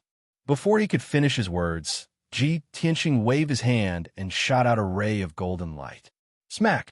The golden light turned into a palm and slapped the fourth young master Qin's face, sending him flying backward and spitting out blood as he fell on the grass. When he got up from the ground, half of his face was swollen like a pig's head, and half of his teeth were gone. "Kid, you've gone too far." The fourth young master Qin covered his bleeding mouth and roared furiously. "How dare you not give face to the Lientian city governor? Do you dare to tell me your name?" "I'm Ji Tianxing from the imperial residence." Ji Tianxing looked at him indifferently and waved his hand again to shoot out a ray of golden light. Swoosh! The golden light turned into a sharp sword and pierced through the fourth young master Qin's abdomen, crushing his filthy and evil root into pieces, causing a rain of blood to burst out. Chapter 556. "Ah, you damn bastard! How dare you cut off my bloodline?" The fourth young master Qin was lying on the ground, rolling on the ground in pain as he let out a heart-wrenching scream. However, no matter how miserable he screamed, Ji Tianxing, Yun Yao, and Lan Huixin wouldn't pity him at all. Ji Tianxing glanced at him indifferently and shouted coldly, "Get lost!" The fourth young master Qin didn't dare to stay any longer. He endured the pain and quickly got up from the ground, limping away. He held back his anger and killing intent as he ran 100 meters away in a panic. Then, he turned around and glared at Ji Tianxing with resentment. "Ji, God, fine, I'll remember you. How dare you cut off my family jewels? I'll make sure you die without a burial place." The fourth young master Qin knew very well that since the other party wasn't afraid of his father, the Lientian city governor, he had the right to look down on Lientian city. Moreover, the other party was a Sky origin stage powerhouse who could kill him with a flip of his palm. Therefore, he temporarily suppressed his anger and didn't curse Ji Tianxing. He also didn't say any harsh words. He only roared twice in his heart and remembered today's grudge. Then he quickly ran away from the mountain peak in the direction of Lientian city. Ji Tianxing and Yun Yao ignored the fourth young master Qin and calmly walked toward Lan Huixin. Lan Huixin's acupuncture points were sealed, and her body was stiff as she stood there. When she saw Ji Tianxing and Yun Yao walking toward her, she was in disbelief. At the critical moment, someone actually saved her and saved her from the clutches of the devil. Naturally, she was pleasantly surprised and grateful. However, when she recognized Yun Yao, her mood became very complicated as countless thoughts flashed through her mind. In the blink of an eye, Ji Tianxing and Yun Yao arrived in front of her. Yun Yao stared at Lan Huixin and observed her for a while. Then, she stretched out her finger and poked a few times on her body to help her unseal her acupuncture points. Lan Huixin finally regained her freedom of movement. She immediately cried like a pear blossom in the rain and bowed to Ji Tianxing and Yun Yao to thank them. "Thank you, young master and sister Yun Yao, for saving my life. If it weren't for the two of you, I really wouldn't have the face to live in this world anymore. Lan Huixin's Yunyao's voice was soft and timid. She looked really pitiful and pitiful. Yunyao reached out to support her arm and asked doubtfully, "Miss Lan, it's nothing much. It's not worth mentioning. You, on the other hand, why are you being pestered by that hedonistic young master? And why did you have a conflict here?" Lan Huixin took out a white handkerchief and wiped the tears from her pretty face and eyes. She explained with a choked voice, "Sister Yunyao, after the Great Hall ended that day, I left the imperial court and went to Liantian City to stay temporarily with the 3 deacons of my sect. Who would have thought that 4th young Master Qin, that evil scoundrel, heard the news from somewhere and found the inn I was staying at and harassed me in every way possible." Lan Huixin explained the cause and process of the matter in full detail to him. Ji Tianxing and Yunyao finally understood the whole story. Yunyao's pretty face was cold. She still cursed with anger. That evil scoundrel really deserves to die. He relied on his father's power and ran amok in the city. "Miss Lan, you were once a heavenly consort candidate, but he still dared to treat you like this. You can imagine how arrogant and despotic that evil scoundrel usually is in Liantian City. The punishment that Tianxing gave him just now was also a taste of his own medicine. He deserved it." After saying that, Yunyao opened her mouth to comfort Lan Huixin a few more words. Only then did her emotions calm down. Ji Tianxing stood at the side and waited silently. He didn't say anything. Lan Huixin was a beautiful woman and had been with Yunyao for some time. The two of them could be considered acquaintances. Now that such a thing had happened, as a man, he couldn't say anything. Yunyao was naturally the best choice to comfort Lan Huixin. After a while, when Lan Huixin's mood stabilized, Yunyao said, "Miss Lan, the Great Hall has already ended. Liantian City is a place of trouble. I'm afraid it's not suitable for you to stay here. Why don't you return to the Long Heaven region? That evil scoundrel only dares to run amok in Liantian City. He might not dare to go to the Long Heaven region." Hearing Yunyao's persuasion, Lan Huixin shook her head and said with grievance and fear, "Elder Sister Yunyao, I can't stay in the imperial court in Liantian City. But I don't dare to go back to the Long Heaven region. The 3 deacons who accompanied me were killed. I'm all alone and weak. If I want to go back to the Long Heaven region from the central region, I'm afraid I'll enter the tiger's den after leaving the dragon's den." Yunyao was silent and couldn't continue to persuade her. Of course, she understood the principle of femme fatale and had a deep understanding of it. After the emperor's concubine selection, Lan Huixin's name would definitely spread throughout the central region and the southern region. For such a delicate and weak beauty like her, it would be as difficult as ascending to the heavens if she wanted to return to the Long Heaven region alone. There were countless people with evil intentions who wanted to do dirty things to her. If she really left alone, she would be kidnapped by evil people before she could leave the central region. Seeing that Yunyao was silent, Lan Huixin continued, "Elder Sister Yun, our Long Heaven region is quite poor and backward among the 9 regions. Before I came to participate in the Emperor's concubine selection, the region lord and the elders of my sect had high hopes for me and asked me to become a heavenly concubine. Only when I become a heavenly concubine can the Long Heaven region get the support of the Emperor and the imperial court and prosper. So, before I came to the central region, the region lord and the elders of my sect forced me to train day and night for several months just to win the favor of the Emperor. Now that I've failed to complete the task, I don't have the face to return to the Long Heaven region, and I don't dare to go back to face the region lord and the elders of my sect. I don't know how they will punish me." Lan Huixin's tone was very gloomy and full of fear and anxiety, which made people sympathize with her. Yunyao deeply sympathized with her words and could understand her mood. She couldn't help but nod and say, "When I was in the heavenly stellar region, the sect masters of the various sects also treated me like that. They were eager for me to become a heavenly concubine and bring prosperity to the heavenly stellar region. Those people sacrificed the happiness of others for their own selfish interests. They are really abominable." Lan Huishi nodded, but then shook her head and said with a miserable expression, "Yes, those people are indeed abominable. But I'm different from you, elder sister Yin. You were born in a noble and ancient family.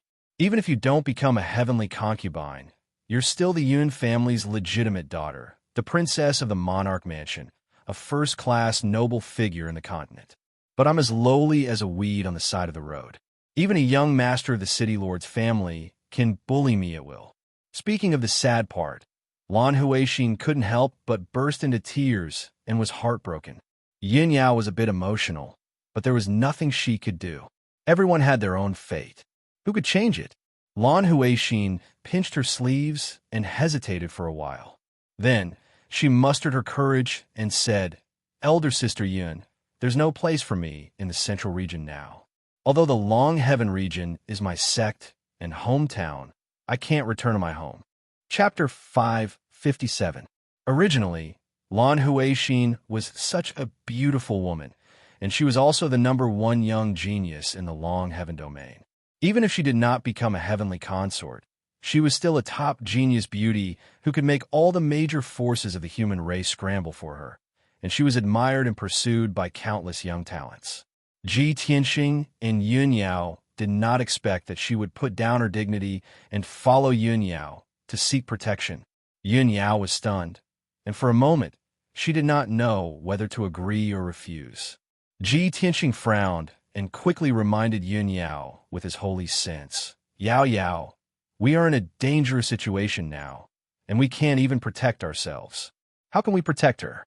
If we take her with us, not only will it be inconvenient, but it will also cause unnecessary trouble." Ji Tianxing was not afraid of trouble, but there was no need to find trouble for an irrelevant person. He had nothing to do with Lan Huixin, and it was already a moral act to save her. Yin Yao certainly understood this, so she frowned and thought about it.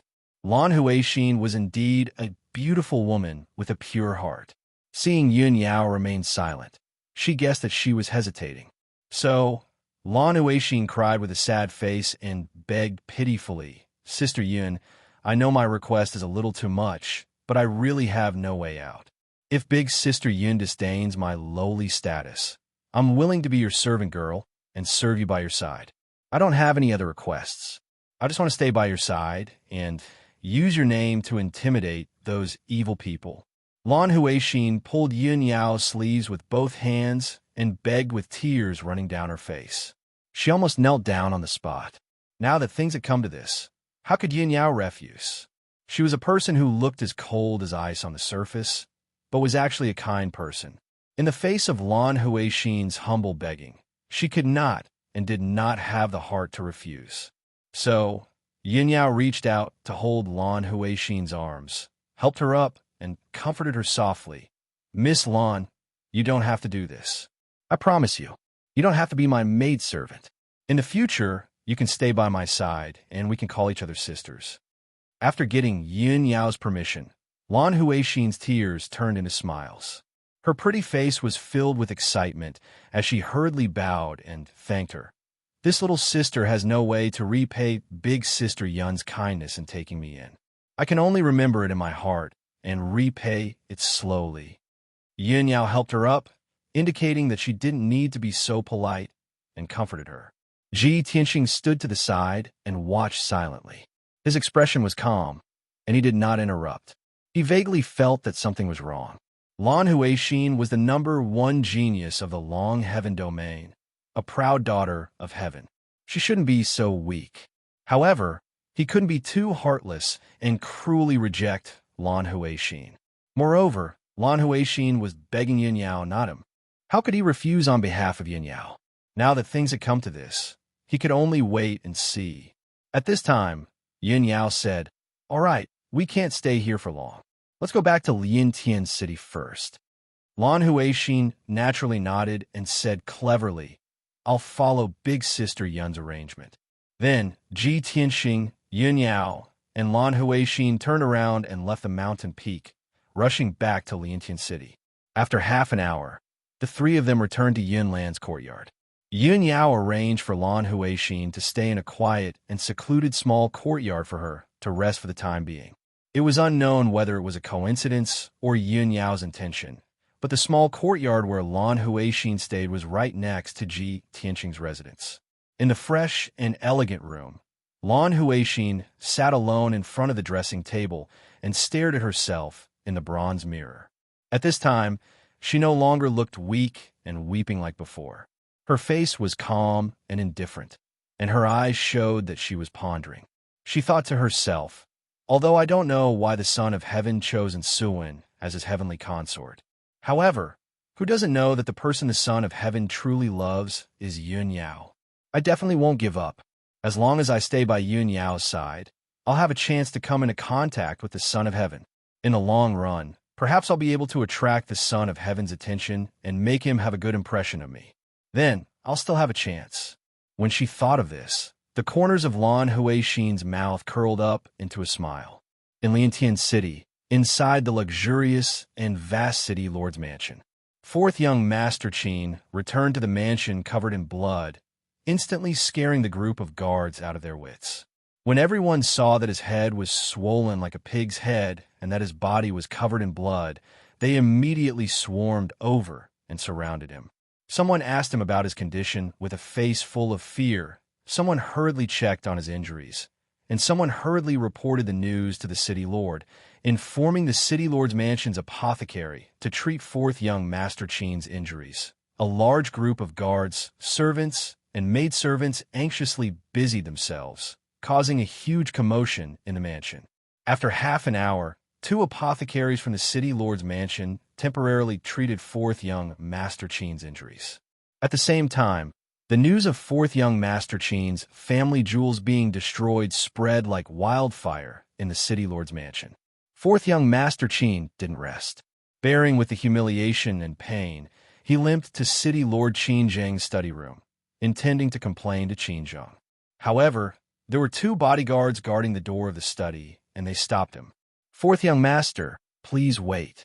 Fourth young Master, the city lord is having a private discussion with a distinguished guest in the study room. It's inconvenient to disturb him. 2 guards wearing black armor stretched out their hands and blocked fourth young Master Qin's path. Fourth young Master Qin immediately flew into a rage. As he cursed, he lifted his leg to kick the 2 guards. Bastard, do you want to die? I've been severely injured by someone, and I need to report this to my father. Why aren't you guys scram? However, just as he was about to lift his leg, a tearing pain came from his abdomen, causing his face to turn pale and distorted as he sucked in a breath of cold air. Seeing that fourth young Master Qin's head was swollen like a pig's head and in unbearable pain, the 2 guards were stunned. They didn't understand what had happened. Fourth young Master Qin couldn't be bothered to explain to them. He reached out to push open the door of the study room and limped in. Father, you must seek justice for me. Just now, an adulterous couple humiliated me and severely injured me. They even destroyed my family jewels. As soon as he entered the study room, fourth young Master Qin shouted with grief and indignation. His tone was filled with rage and grievance. In the exquisite and elegant study room, 2 dignified men were discussing something. Behind the large study table sat a young man wearing a golden robe and a 7-star purple gold crown. This man was tall and burly, and his face was handsome and resolute. He exuded a powerful and noble aura. His red phoenix eyes, which were as bright as the stars, contained an indescribable power and dominance that made people not dare to look at him directly. The other person was a middle-aged man wearing a purple robe. He wore a feathered crown on his head and a jade belt on his waist. He had a dignified aura. However, compared to the golden-robed young man's aura, he was far inferior. The middle-aged man stood respectfully beside the study table and was reporting something to the golden-robed young man. His tone was low and solemn. The 2 of them were discussing something important when the study room door was suddenly pushed open. Their conversation was immediately interrupted. The middle-aged man turned his head subconsciously and glared at fourth young Master Qin, who had barged into the study room. He shouted in a deep voice, "Phone, don't be presumptuous." After saying that, he looked at the golden-robed young man in fear and trepidation. He quickly bowed and apologized. Third prince, my son is ignorant and didn't mean to offend you. Please be magnanimous. The golden-robed young man raised his eyebrows, but didn't show any anger. He glanced at fourth young Master Qin indifferently and looked back at the letter in his hand. The middle-aged man secretly heaved a sigh of relief and quickly scolded fourth young Master Qin in a deep voice. Feng, what are you waiting for? Come and greet His Highness the Third Prince. Chapter 558. Although Qin Feng bowed respectfully, the third prince did not even look at him. Obviously, the third prince did not put this hedonistic young ruffian in his eyes and was too lazy to pay attention to him. He still looked down at the letter in his hand and said indifferently, Qin Zheng, deal with your family affairs first, then we can talk about business. Qin Zheng quickly saluted and said respectfully, I'll follow the third prince's order. After saying that, he turned to look at Qin Feng and asked with a dignified expression, Feng, what happened? Who is so arrogant and dared to attack you in Liantian City and beat you up like this? Seeing his father's anxious expression and worried eyes, Qin Feng immediately calmed down and had confidence in confidence. Without hesitation, he made up a lie and said, Father, today I brought 4 of my trusted guards to the mine in the boundless mountains to supervise. Who knew that not long after I entered the vast mountains, I met a young man and a young woman. The 2 of them seemed to have an extraordinary status and were very powerful. They had an arrogant attitude. After they saw me, the white-robed young man attacked me without any explanation and killed my 4 guards in one move. I told them my identity and used your name, but the white-robed young man not only did not show any mercy, but also severely injured me and destroyed my manhood. What? Hearing this, Qin Zheng's expression changed drastically, revealing a furious expression. Although he had many children and Qin Feng was not the only one who could carry on the family line. But the other party knew that Qin Feng was his son and still dared to destroy Qin Feng. This was simply the biggest insult and provocation to him. Seeing that his father was furious, Qin Feng continued, Father, that white-robed young man is not only ruthless and vicious, but also extremely arrogant and conceited. He even said that the son of the Liantian City Lord was nothing. Even if the Liantian City Lord came, he would still beat him up. Qin Zheng became even more furious. Blue veins bulged on his forehead, and his eyes were filled with anger. Preposterous. This is simply too much. Feng, that damn bastard, did he leave his name? Where did he come from? How dare he humiliate a descendant of the Qin clan like this? Qin Feng thinks for a while and says with a frown, Father, that white-robed young man reported his name and said he came from the Monarch Mansion. I think his name is Ji Tianxing. The Monarch Mansion? Qin Zheng's body shook, and his expression froze. His expression changed rapidly. He was filled with anger and killing intent, but he was scared into silence by the words Monarch Mansion. At the same time, the third prince, who had been looking down at the letter, suddenly frowned. A cold light flashed in his eyes. Ji Tianxing? He muttered to himself as his lips curled into a cold smile. Qin Feng saw the sudden change in his father's expression and his hesitant look. He asked doubtfully, Father, is that little bastard's background very big? Could it be that he is a prince from one of the royal palaces? Hearing this, Qin Zheng almost vomited blood from anger. He fiercely glared at Qin Feng and scolded, Bastard, you usually only know how to indulge in debauchery, ignorant and incompetent, but you're actually so stupid. Do you think the Monarch Mansion is an ordinary royal palace? That is the holy land of martial arts in Zhongzhou City. The Monarch Mansion where the princes of various clans gather.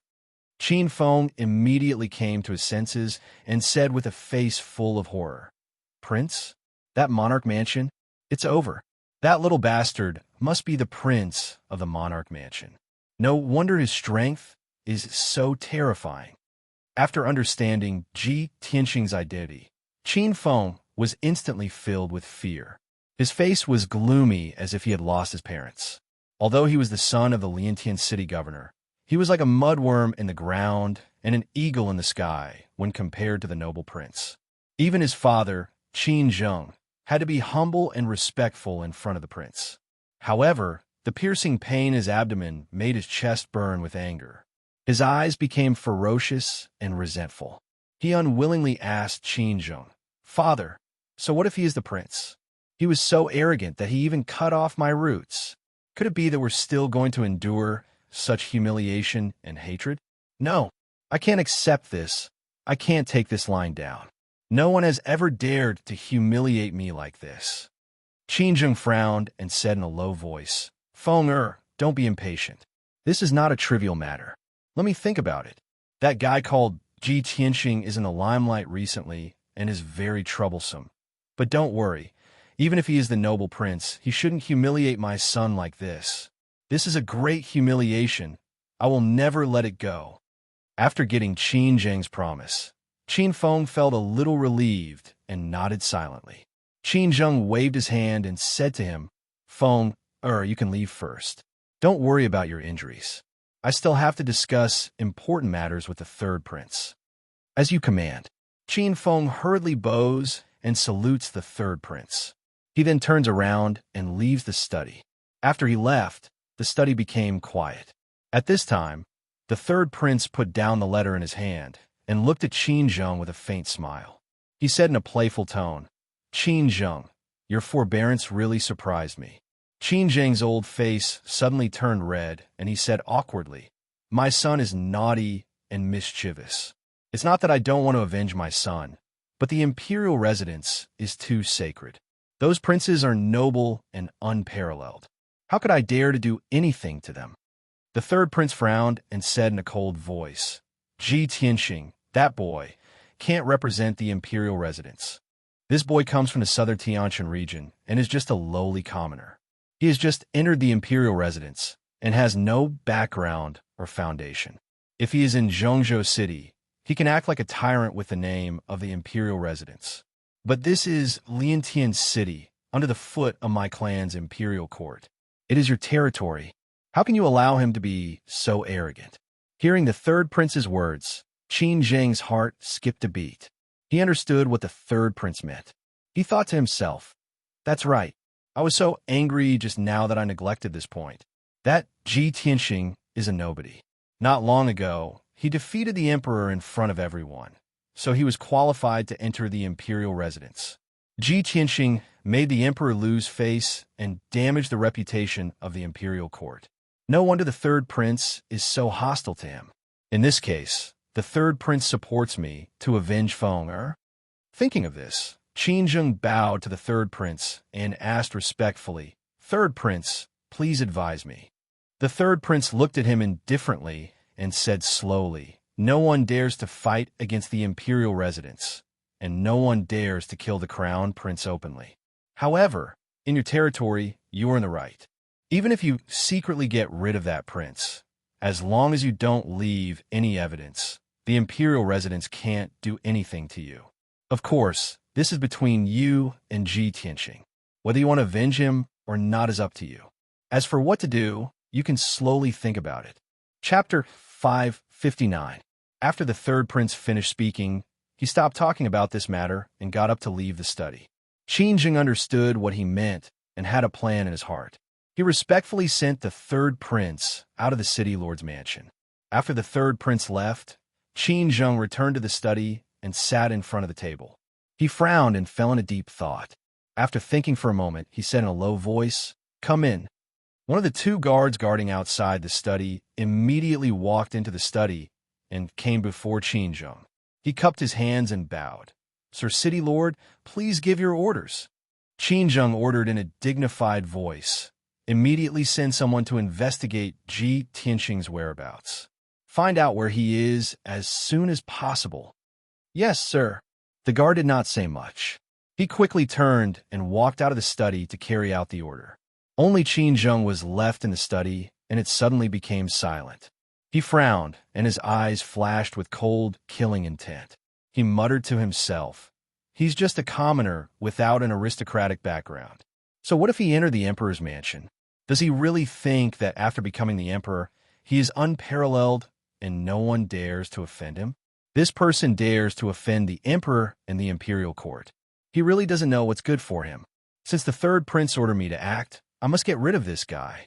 At that time, not only can I avenge Foam, but I can also ask for credit from the third prince and the imperial court. My status will definitely rise by a lot. As long as I do it well and the imperial court protects me, even the emperor's mansion can't do anything to me. Oomph. Speaking of this, Qin Zheng coldly snorted and secretly clenched his fists. Half a day passed quickly. Under the dark night, Qin Zheng sat in the dimly lit study and quietly waited for news.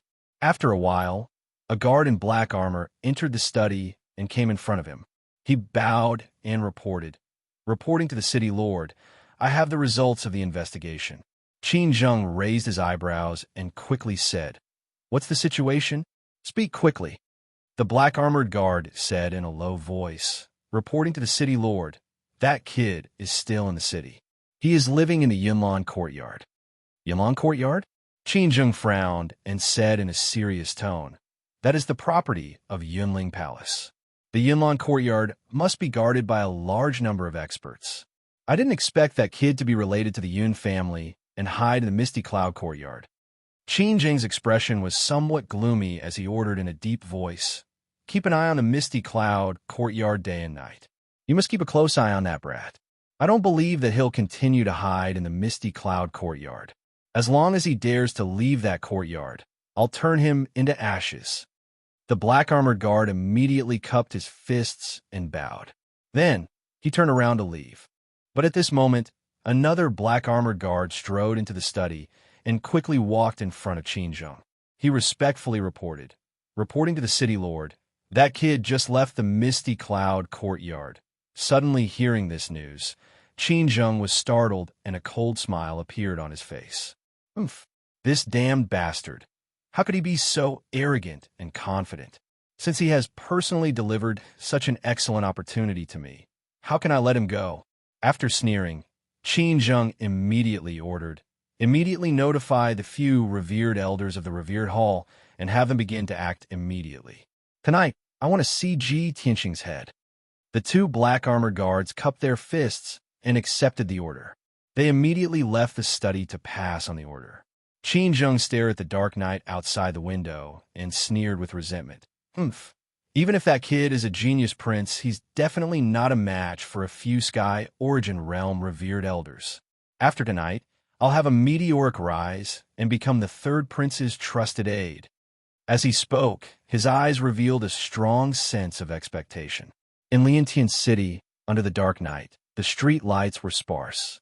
The bustling street during the day had now fallen into a cold and silent state. The entire Liantian City was in a deep sleep, quiet and serene. Ji Tianxing walked alone on the street.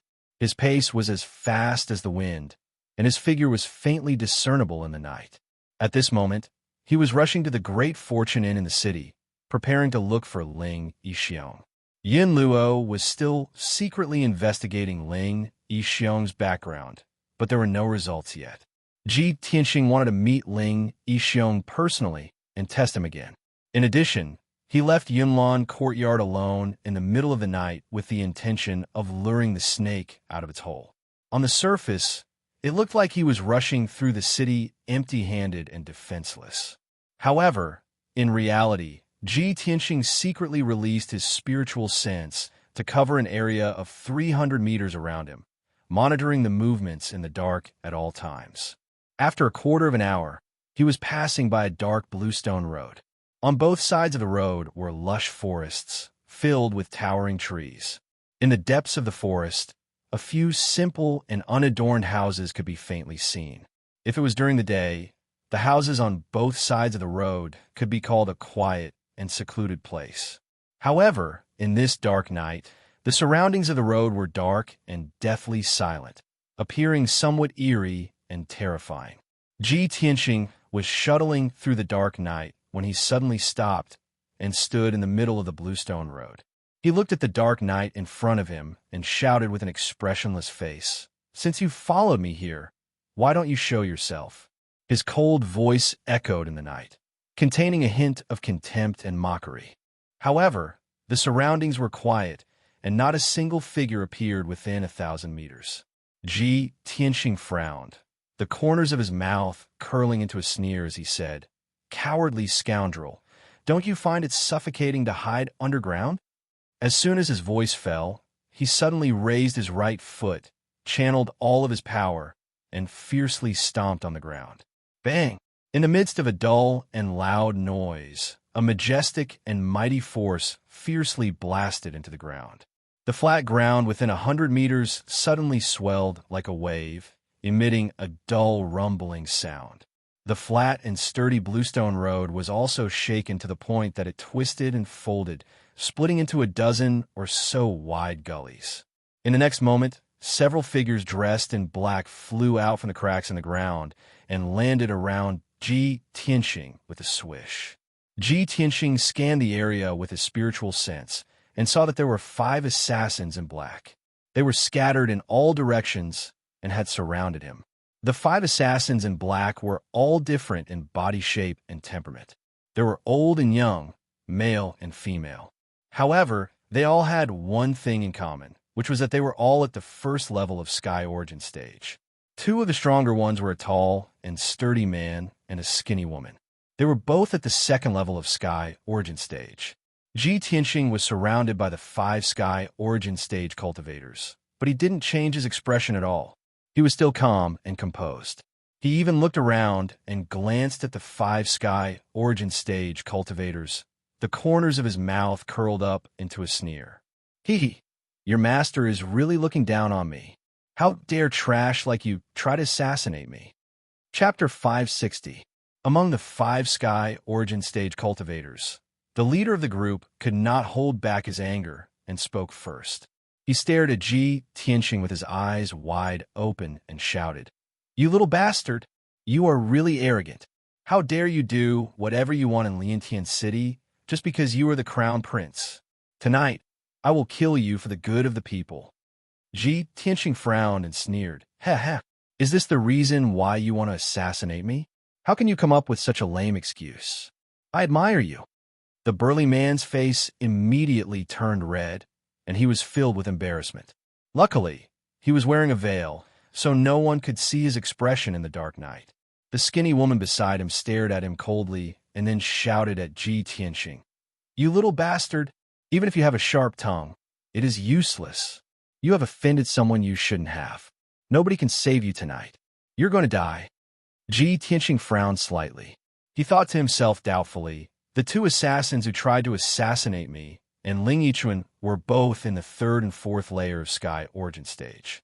Tonight, the 5 assassins who came to kill me were much weaker than before. It seems that these 2 groups of assassins are not from the same force. Otherwise, they are too stupid. Thinking of this, he vaguely had an answer. He stared at the skinny woman and sneered. "If you can kill with your mouth, you are indeed powerful. However, if this is all the Liantian city governor's lackey can do, it is too disappointing." The assassins in black were all shocked. There was a subtle change in their eyes. Although they did not say anything, Ji Tianxing could feel that something was wrong with them. He knew that his test had worked. At this moment, the skinny woman frowned and shouted angrily, "What Liantian city governor? I don't know what you are talking about. Cut the crap and hand over your life." The skinny woman obviously did not want to talk to Ji Tianxing. She immediately took out a long and narrow black scimitar and rushed toward him. Swish, swish. The emaciated woman brandished her long and narrow curved blade and slashed out 2 10-meter-long golden blade lights toward Ji Tianxing. The other 4 black-clothed assassins immediately attacked as well. They brandished their swords and sabers, unleashing their powerful killing moves and besieging him. Ji Tianxing was instantly surrounded by dozens of sword and saber lights. The dazzling quintessence light illuminated the night sky for several hundred meters. Sharp saber chi and sword intent burst forth, kicking up a strong wind. A golden light flashed behind Ji Tianxing, and a pair of golden wings appeared. The pitch-black dragon sword also appeared in his left hand out of thin air. He condensed his majestic true essence into a celestial dipper shield to protect himself. 9 heavens dragon soars.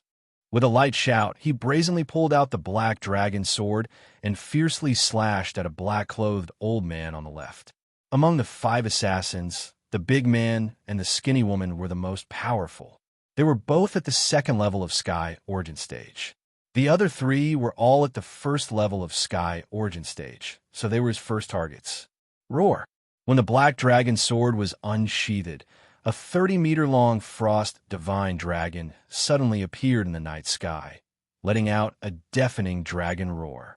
The frost divine dragon carried the power to destroy everything and emitted a bone-chilling coldness. It bared its fangs and brandished its claws, tearing apart the night sky. It shattered several saber lights and sword lights, and then slashed at the black-clothed old man. Boom! With a muffled sound, blood spurted out and pieces of flesh flew everywhere. The black-clothed old man at the 1st level of Sky Origin Stage was smashed into pieces by the Frost Divine Dragon. He hadn't said a word since he showed up.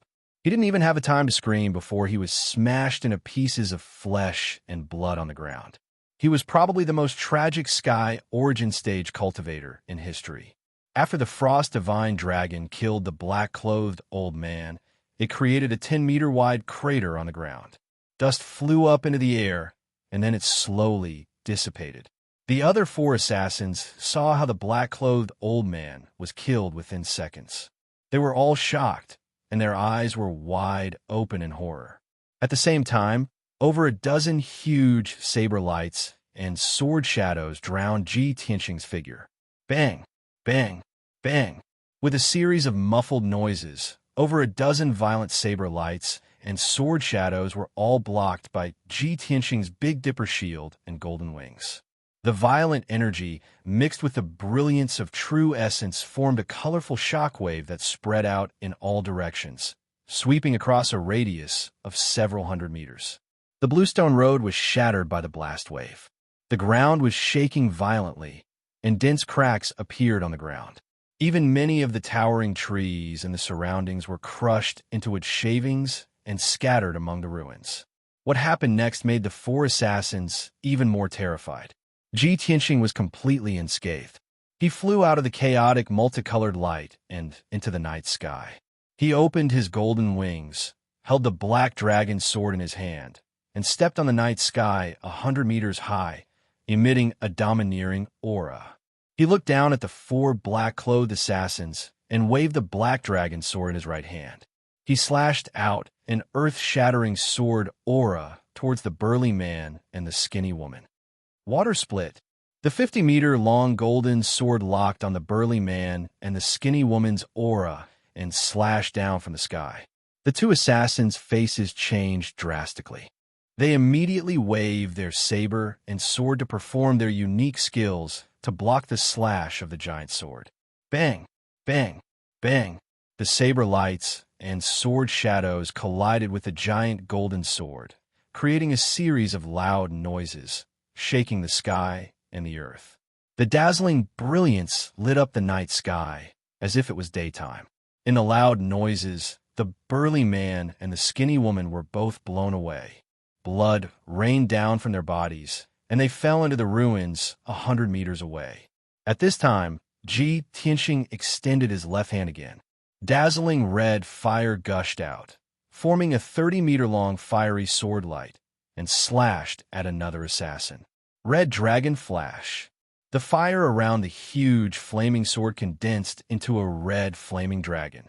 It burst out of violent power and hit the 1st-level Sky Origin Stage assassin in black within a second. Boom! With a deafening explosion, the black-clothed assassin's true essence shield was shattered. His entire body was smashed into pieces under the attack of the red dragon. Even the pieces of his body had been burned into pitch-black charcoal by the crimson flames and scattered among the ruins.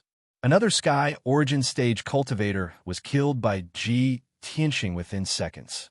In a blink of an eye, 2 of the 5 assassins were killed, and the other 2 were severely wounded. The last level 1 Sky Origin Stage assassin was scared out of his wits. He hurriedly turned around and ran away. Ji Tianxing stepped on the night sky, coldly staring at the assassin's back. He sneered, Since you are here, you have to stay. After that, he fully operated his martial arts and released two 30-meter-long giant sword lights, slashing at the assassin from both sides. Wind thunderstrike. The two giant sword lights cut through the night sky and arrived behind the assassin in a blink of an eye. They attacked from both sides, forming a shocking thunderbolt and slashing down. Boom! Chapter 561. Within a dozen breaths, 3 of the 5 Sky Origin Stage cultivators were killed, although the 3 of them were only at the first level of Sky Origin Stage. However, they were all killed within seconds. They couldn't even fight back. The strong man and the skinny woman were both badly injured. Their black robes were soaked with blood. They struggled for a while and finally crawled out from the ruins. However, they didn't dare to attack Ji Tianxing anymore. The 2 of them had long been frightened by Ji Tianxing's terrifying divine might. Their eyes were filled with terror, and their bodies were drenched in cold sweat. How is this possible? This man is at least at the 4th or 5th level of Sky Origin Stage. Didn't he just become a crown prince? How can he be so powerful? Damn it, Qin Zheng messed me up. Damn it. They looked up at Ji Tianxing in the night sky. Their eyes were filled with fear. The last bit of fighting spirit in their hearts was gone. They wanted to run away. The 2 of them had the thought of running away almost at the same time. They looked at each other tacitly and understood the meaning in each other's eyes. They didn't hesitate at all. They ran to the east and the west. Whoosh! Whoosh! They both burst out powerful spiritual energy. Colorful flames were burning on their bodies. They turned into 2 streams of light and flew away in the night sky. It would be difficult for anyone to make a decision in such a situation. No matter which one he chased, the other one would definitely run away. The strong man and the skinny woman both thought that one of them would be able to escape. However, they had no idea how powerful Ji Tianxing's strength and methods were. He coldly stared at the skinny woman who was running to the west. He raised his left hand without hesitation and activated the horrifying red flame fire. The red flame fire poured out from his left hand, which looked like it was made of lava. It turned into a giant flaming hand and slapped on the skinny woman. Sky-burning palm. The giant flaming hand covered the sky. It flashed across the night sky like lightning and caught up with the skinny woman within seconds. Boom! Amidst a deafening boom, the giant flaming palm blasted the frail woman into smithereens on the spot and blasted a huge crater with a radius of 100 meters in the ground. The raging scarlet flame, true fire, surged and flooded the area within a radius of several hundred meters, turning the area into a sea of fire. In the sea of fire, the lush forest disappeared, and the towering trees turned into ashes. As for the fragments of the emaciated woman's corpse, they were naturally burned to ashes by the scarlet flame, true fire. The dark night sky was illuminated, and the flames could be seen within a radius of 100 miles. At the same time, Ji Tianxing had already chased towards the east and began to hunt down the burly man. After he used the burning sky palm, he didn't even need to look at the result to know that the thin and weak woman's fate was certain death. Shwa! Ji Tianxing cut through the night sky as fast as lightning and caught up with the burly man in just a few breaths. Scarlet Dragon Flash. He shouted in a cold tone and waved his hand to release a 10-meter-long flaming sword light toward the burly man. The scarlet flame, lingering on the sword light, turned into a flame divine dragon. It instantly crossed the night sky 100 meters away and fiercely blasted the burly man. Bang! With a dull, loud sound, the burly man's true essence shield was smashed into pieces. His whole body was also thrown out and fell forward powerlessly. One of his arms was cut off by the sword light, and a bowl-sized hole was pierced through his chest and abdomen. Blood kept coming out of the wound, turning him into a bloody man. He was still falling in mid-air, but his consciousness was already blurred and he fell into a coma. With a dull thud, the burly man fell to the ground and smashed into a bush. Immediately afterward, Ji Tianxing flew over like a stream of light and landed in front of him. Ji Tianxing used his spiritual sense to check his injuries. He was relieved to see that he was only seriously injured and unconscious and didn't die on the spot. It's good that you're not dead. Indeed, if he wanted to kill the burly man, he could directly use the sword of judgment to kill him. But he wanted to keep him alive for interrogation, so he held back just now. Ji Tianxing stretched out his hand to pick up the seriously injured and unconscious burly man. Like picking up a chicken, he flew out of the jungle in a flash and quickly left. The earth-shattering battle just now had already alarmed the people and martial artists in the surroundings. Lights were lit up in all directions. Some martial artists were shouting, and some of the bolder experts quickly rushed over to see what was going on. However, when those martial artists arrived, they only saw the devastated ruins, and the ground was full of gullies and deep pits.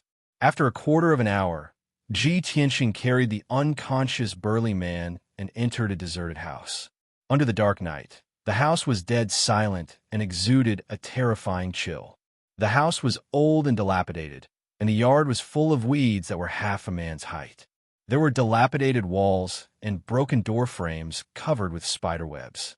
Ji Tianxing threw the burly man on the grass, waved his hand, and injected a stream of true essence into the burly man's body. The burly man's injuries were suppressed, and he immediately woke up. However, his injuries were too serious. Even if his consciousness was awake, his body was lying on the ground, and he couldn't move, let alone escape. He opened his eyes and saw Ji Tianxing looking down at him from above. His expression was cold, and his eyes were indifferent. The burly man was shocked and showed a frightened look. He subconsciously wanted to struggle. Ji Tianxing stepped on his chest and pressed him to the ground, unable to move. He asked in a cold voice, "Tell me your identity. Who ordered you to assassinate me?" The burly man clenched his teeth tightly. He had a rather unyielding attitude and was unwilling to let go of the matter. Ji Tianxing wasn't angry, nor was he in a hurry. With an expressionless face, he said, "You must think that regardless of whether you speak or not, you'll definitely die. That's why you'd rather die than speak." The burly man glared at him and roared in a hoarse voice, "Isn't that the case? I admit that I've lost to you, but even if I die, I will never tell you. Give me a quick death." Ji Tianxing's mouth hooked up, revealing a cold smile. His tone was full of pity as he said, "Falling into my hands, do you think your life and death is still in your hands? You can choose to keep your mouth shut, but I will use you to practice a new sword art. I will stab you 990 times, piercing you into a sieve, but every sword will avoid the vital points. I will never let you die." As he spoke, he stretched out his right palm, and more than 10 finger-long golden swords appeared in his palm, quickly dancing and spinning. When the burly man heard his cold words and saw his indifferent eyes, he was so scared that his whole body trembled, and a chill ran down his spine. "Ji Tianxing, you bastard, bastard." Ji Tianxing didn't talk nonsense. He waved his right hand and shot out more than 10 golden swords. Swish, swish, swish. As the sword light flashed, more than 10 bloody holes immediately appeared on the burly man's right leg, and a large amount of blood spurted out. Under the intense pain, he immediately let out a miserable howl, and his whole body twitched. He clenched his teeth and remained silent, breathing heavily for a while. After struggling and hesitating for a while, he opened his mouth and said in a low voice, "Ji Tianxing, you win. I will speak. I will confess everything. My name is Yu Biao, and I joined the Liantian City Lord Qin Zheng 8 years ago. Now, I am a consecrator of the City Lord Mansion. The other 4 are consecrators of the City Lord Mansion like me. Tonight, they received Qin Zheng's order to join forces to kill you and avenge Qin Zheng's 4th son, Qin Feng." Yu Biao couldn't bear the pressure and finally confessed the truth. Chapter 562. After Yu Biao confessed the truth, he closed his eyes and panted heavily. His injuries were too severe and his strength was extremely weak. He could feel his life force draining away quickly. His heart was filled with anxiety and worry. He could not help but raise his head to look at Ji Tianxing. He saw that Ji Tianxing was playing with a piece of dark silver crystal in his left hand. He seemed to be deep in thought. Yu Biao could not help but urge, Ji Tianxing, I have confessed. Are you still not going to let me go? Ji Tianxing kept the piece of dark silver crystal and glanced at him indifferently. He sneered, let you go? How naive. Yu Biao's expression changed drastically. He shouted furiously, you bastard! You don't keep your word. Keep my word. Ji Tianxing looked at him as if he was looking at an idiot. He asked, did I say that I would let you go? Yu Biao was speechless and his heart was dead. Ji Tianxing did not want to waste any more time with him. He waved his hand and a sword light was shot out, cutting off his throat. After a spurt of blood, Yu Biao lost his life force and died on the spot. The group of people who wanted to deal with me hid themselves deeper and were harder to deal with. In comparison, the Liantian city governor's power and methods are nothing to be afraid of. Since that is the case, I will cut the Gordian knot and get rid of the Liantian city governor first. Then, I will focus on dealing with the other group of people. Ji Tianxing thought to himself. He turned around and left the abandoned house, disappearing into the night.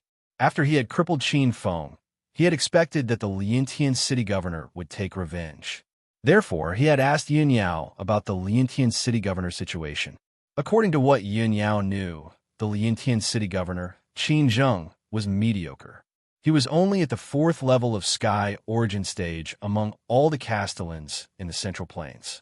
However, he was loyal to the imperial court. He was good at flattering people. He was only able to secure his position as the Liantian city governor because he had the support of one of the princes. The mayor's mansion was heavily guarded. Not only were there many Sky origin great formations, there were also nearly 10 Sky origin stage cultivators guarding the mansion. In addition, there were over 1,000 guards in the city lord's mansion. Among them, there were dozens of Yuan Dan experts. It was precisely because Ji Tianxing understood the situation that he wanted to kill his way into the city lord's mansion alone and settle this matter once and for all. Half an hour later, Ji Tianxing arrived outside the city lord's mansion. He did not approach the main gate of the city lord's mansion. Instead, he appeared in the dark forest beside the city lord's mansion. He stood in the dark forest. His figure blended into the night, and his aura became hidden and obscure. 10 meters in front of him was the wall of the city lord's mansion. The wall, made of pitch-black boulders, was over 6 meters tall and extremely sturdy. An invisible defensive array enveloped the tall walls of the courtyard. If Ji Tianxing wanted to sneak into the Castellan mansion, he would have to break the invisible Tianyuan Grand Array. He stood quietly in the woods, using his spiritual sense to secretly probe the formation, looking for flaws and ways to break it. Time passed by quietly. 2 hours quickly passed. Finally, Ji Tianxing found a flaw in the formation. He waved his hand and shot out rays of true essence brilliance, beginning to crack the defensive array. His movements were neither fast nor slow, and he was very careful. He did not make any noise, nor did he agitate any intense, true essence fluctuations. He spent another 2 hours before he managed to crack a crack in the formation. Swoosh! With a flash of light, Ji Tianxing passed through the crack in the formation and quietly entered the city lord's mansion. It was the middle of the night. The city lord's mansion was dimly lit. Most people were either sleeping or cultivating. Team after team of black armored guards patrolled the mansion according to a fixed schedule and route. Ji Tianxing released his spiritual sense, quietly covering a range of 200 to 300 meters to investigate the situation. Spiritual sense was like an invisible eye. Not only could it see the surrounding situation clearly, but it could also investigate the movements underground. In the night, spiritual sense was far more useful than the eyes. Ji Tianxing used his spiritual sense to investigate the situation in the surroundings and avoided all the overt and covert sentries and patrolling guards in advance. Not long after, he entered the depths of the city lord's mansion and walked into the palace that the city lord, Qin Zheng, lived in. When he found Qin Zheng was pacing back and forth in the study. Qin Zheng had a serious expression and worry hung between his brows. 2 black armored guards guarded the door to the study, and their auras were icy cold and murderous. Ji Tianxing silently arrived outside the study and attacked without the slightest hesitation, executing a lightning-like attack to brazenly attack the two guards. Whoosh whoosh. He waved his hand and struck out two golden sword lights that were swift like lightning, shooting towards the throats of the two guards. The two guards were utterly unprepared. Someone had actually sneaked into the city lord's mansion and even dared attack them. Swoosh, swoosh. Golden lights appeared abruptly, and the two 8th-level Origin core stage guards were instantly pierced through by the sword lights while being caught off guard. The two of them stared, their eyes wide open as they stared fixedly at Ji Tianxing, and their eyes revealed terror and astonishment. Their vitality swiftly severed, and they didn't even let out a shrill cry before collapsing onto the ground and becoming two corpses. Qin Zheng, who was in the study, was instantly jolted awake by the noise outside the door. His footsteps stopped abruptly, and he immediately turned around to look towards the door. At the same time that he released his spiritual sense to investigate the situation, he shouted out with a low voice, "Who's outside?" What answered him was a muffled bang. Subsequently, the door was kicked open. Ji Tianxing walked with steady footsteps and carried along a murderous aura as he stepped into the study. Qin Zheng's face instantly went grim, and his eyes glared angrily at Ji Tianxing as the aura on his entire body became icy cold. "Who are you?" Ji Tianxing walked into the study and stood still. Then he looked at Qin Zheng with a sneer on his face and said with a ridiculing tone, "Didn't you want to kill me to take revenge for Qin Feng? How could you not recognize me?" Suddenly hearing this sentence, Qin Zheng's eyebrows furrowed together, and two cold lights flashed in his eyes. "You are Ji Tianxing." Qin Zheng's tone was filled with disbelief, and a trace of murderous intent surged out from his eyes. "Are you surprised?"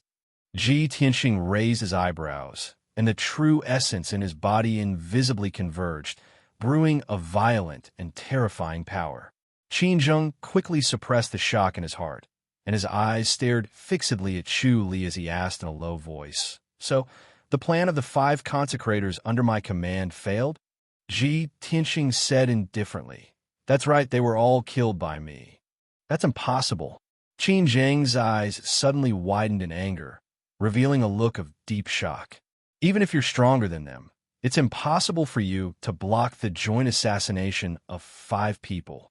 Hee, whether I can or not, you'll know soon enough." After saying this, Ji Tianxing didn't waste any more words with him and used all of his power to activate a flaming sword light and fiercely attacked him. Red Dragon Flash. The flaming sword light that was 10 meters long appeared out of nowhere, almost filling up the study and instantly drowning Qin Zheng's figure. Boom! In the deafening loud noise, monstrous flames burst out, and the whole study was smashed into pieces. Endless flames and debris mixed together, bursting out in all directions.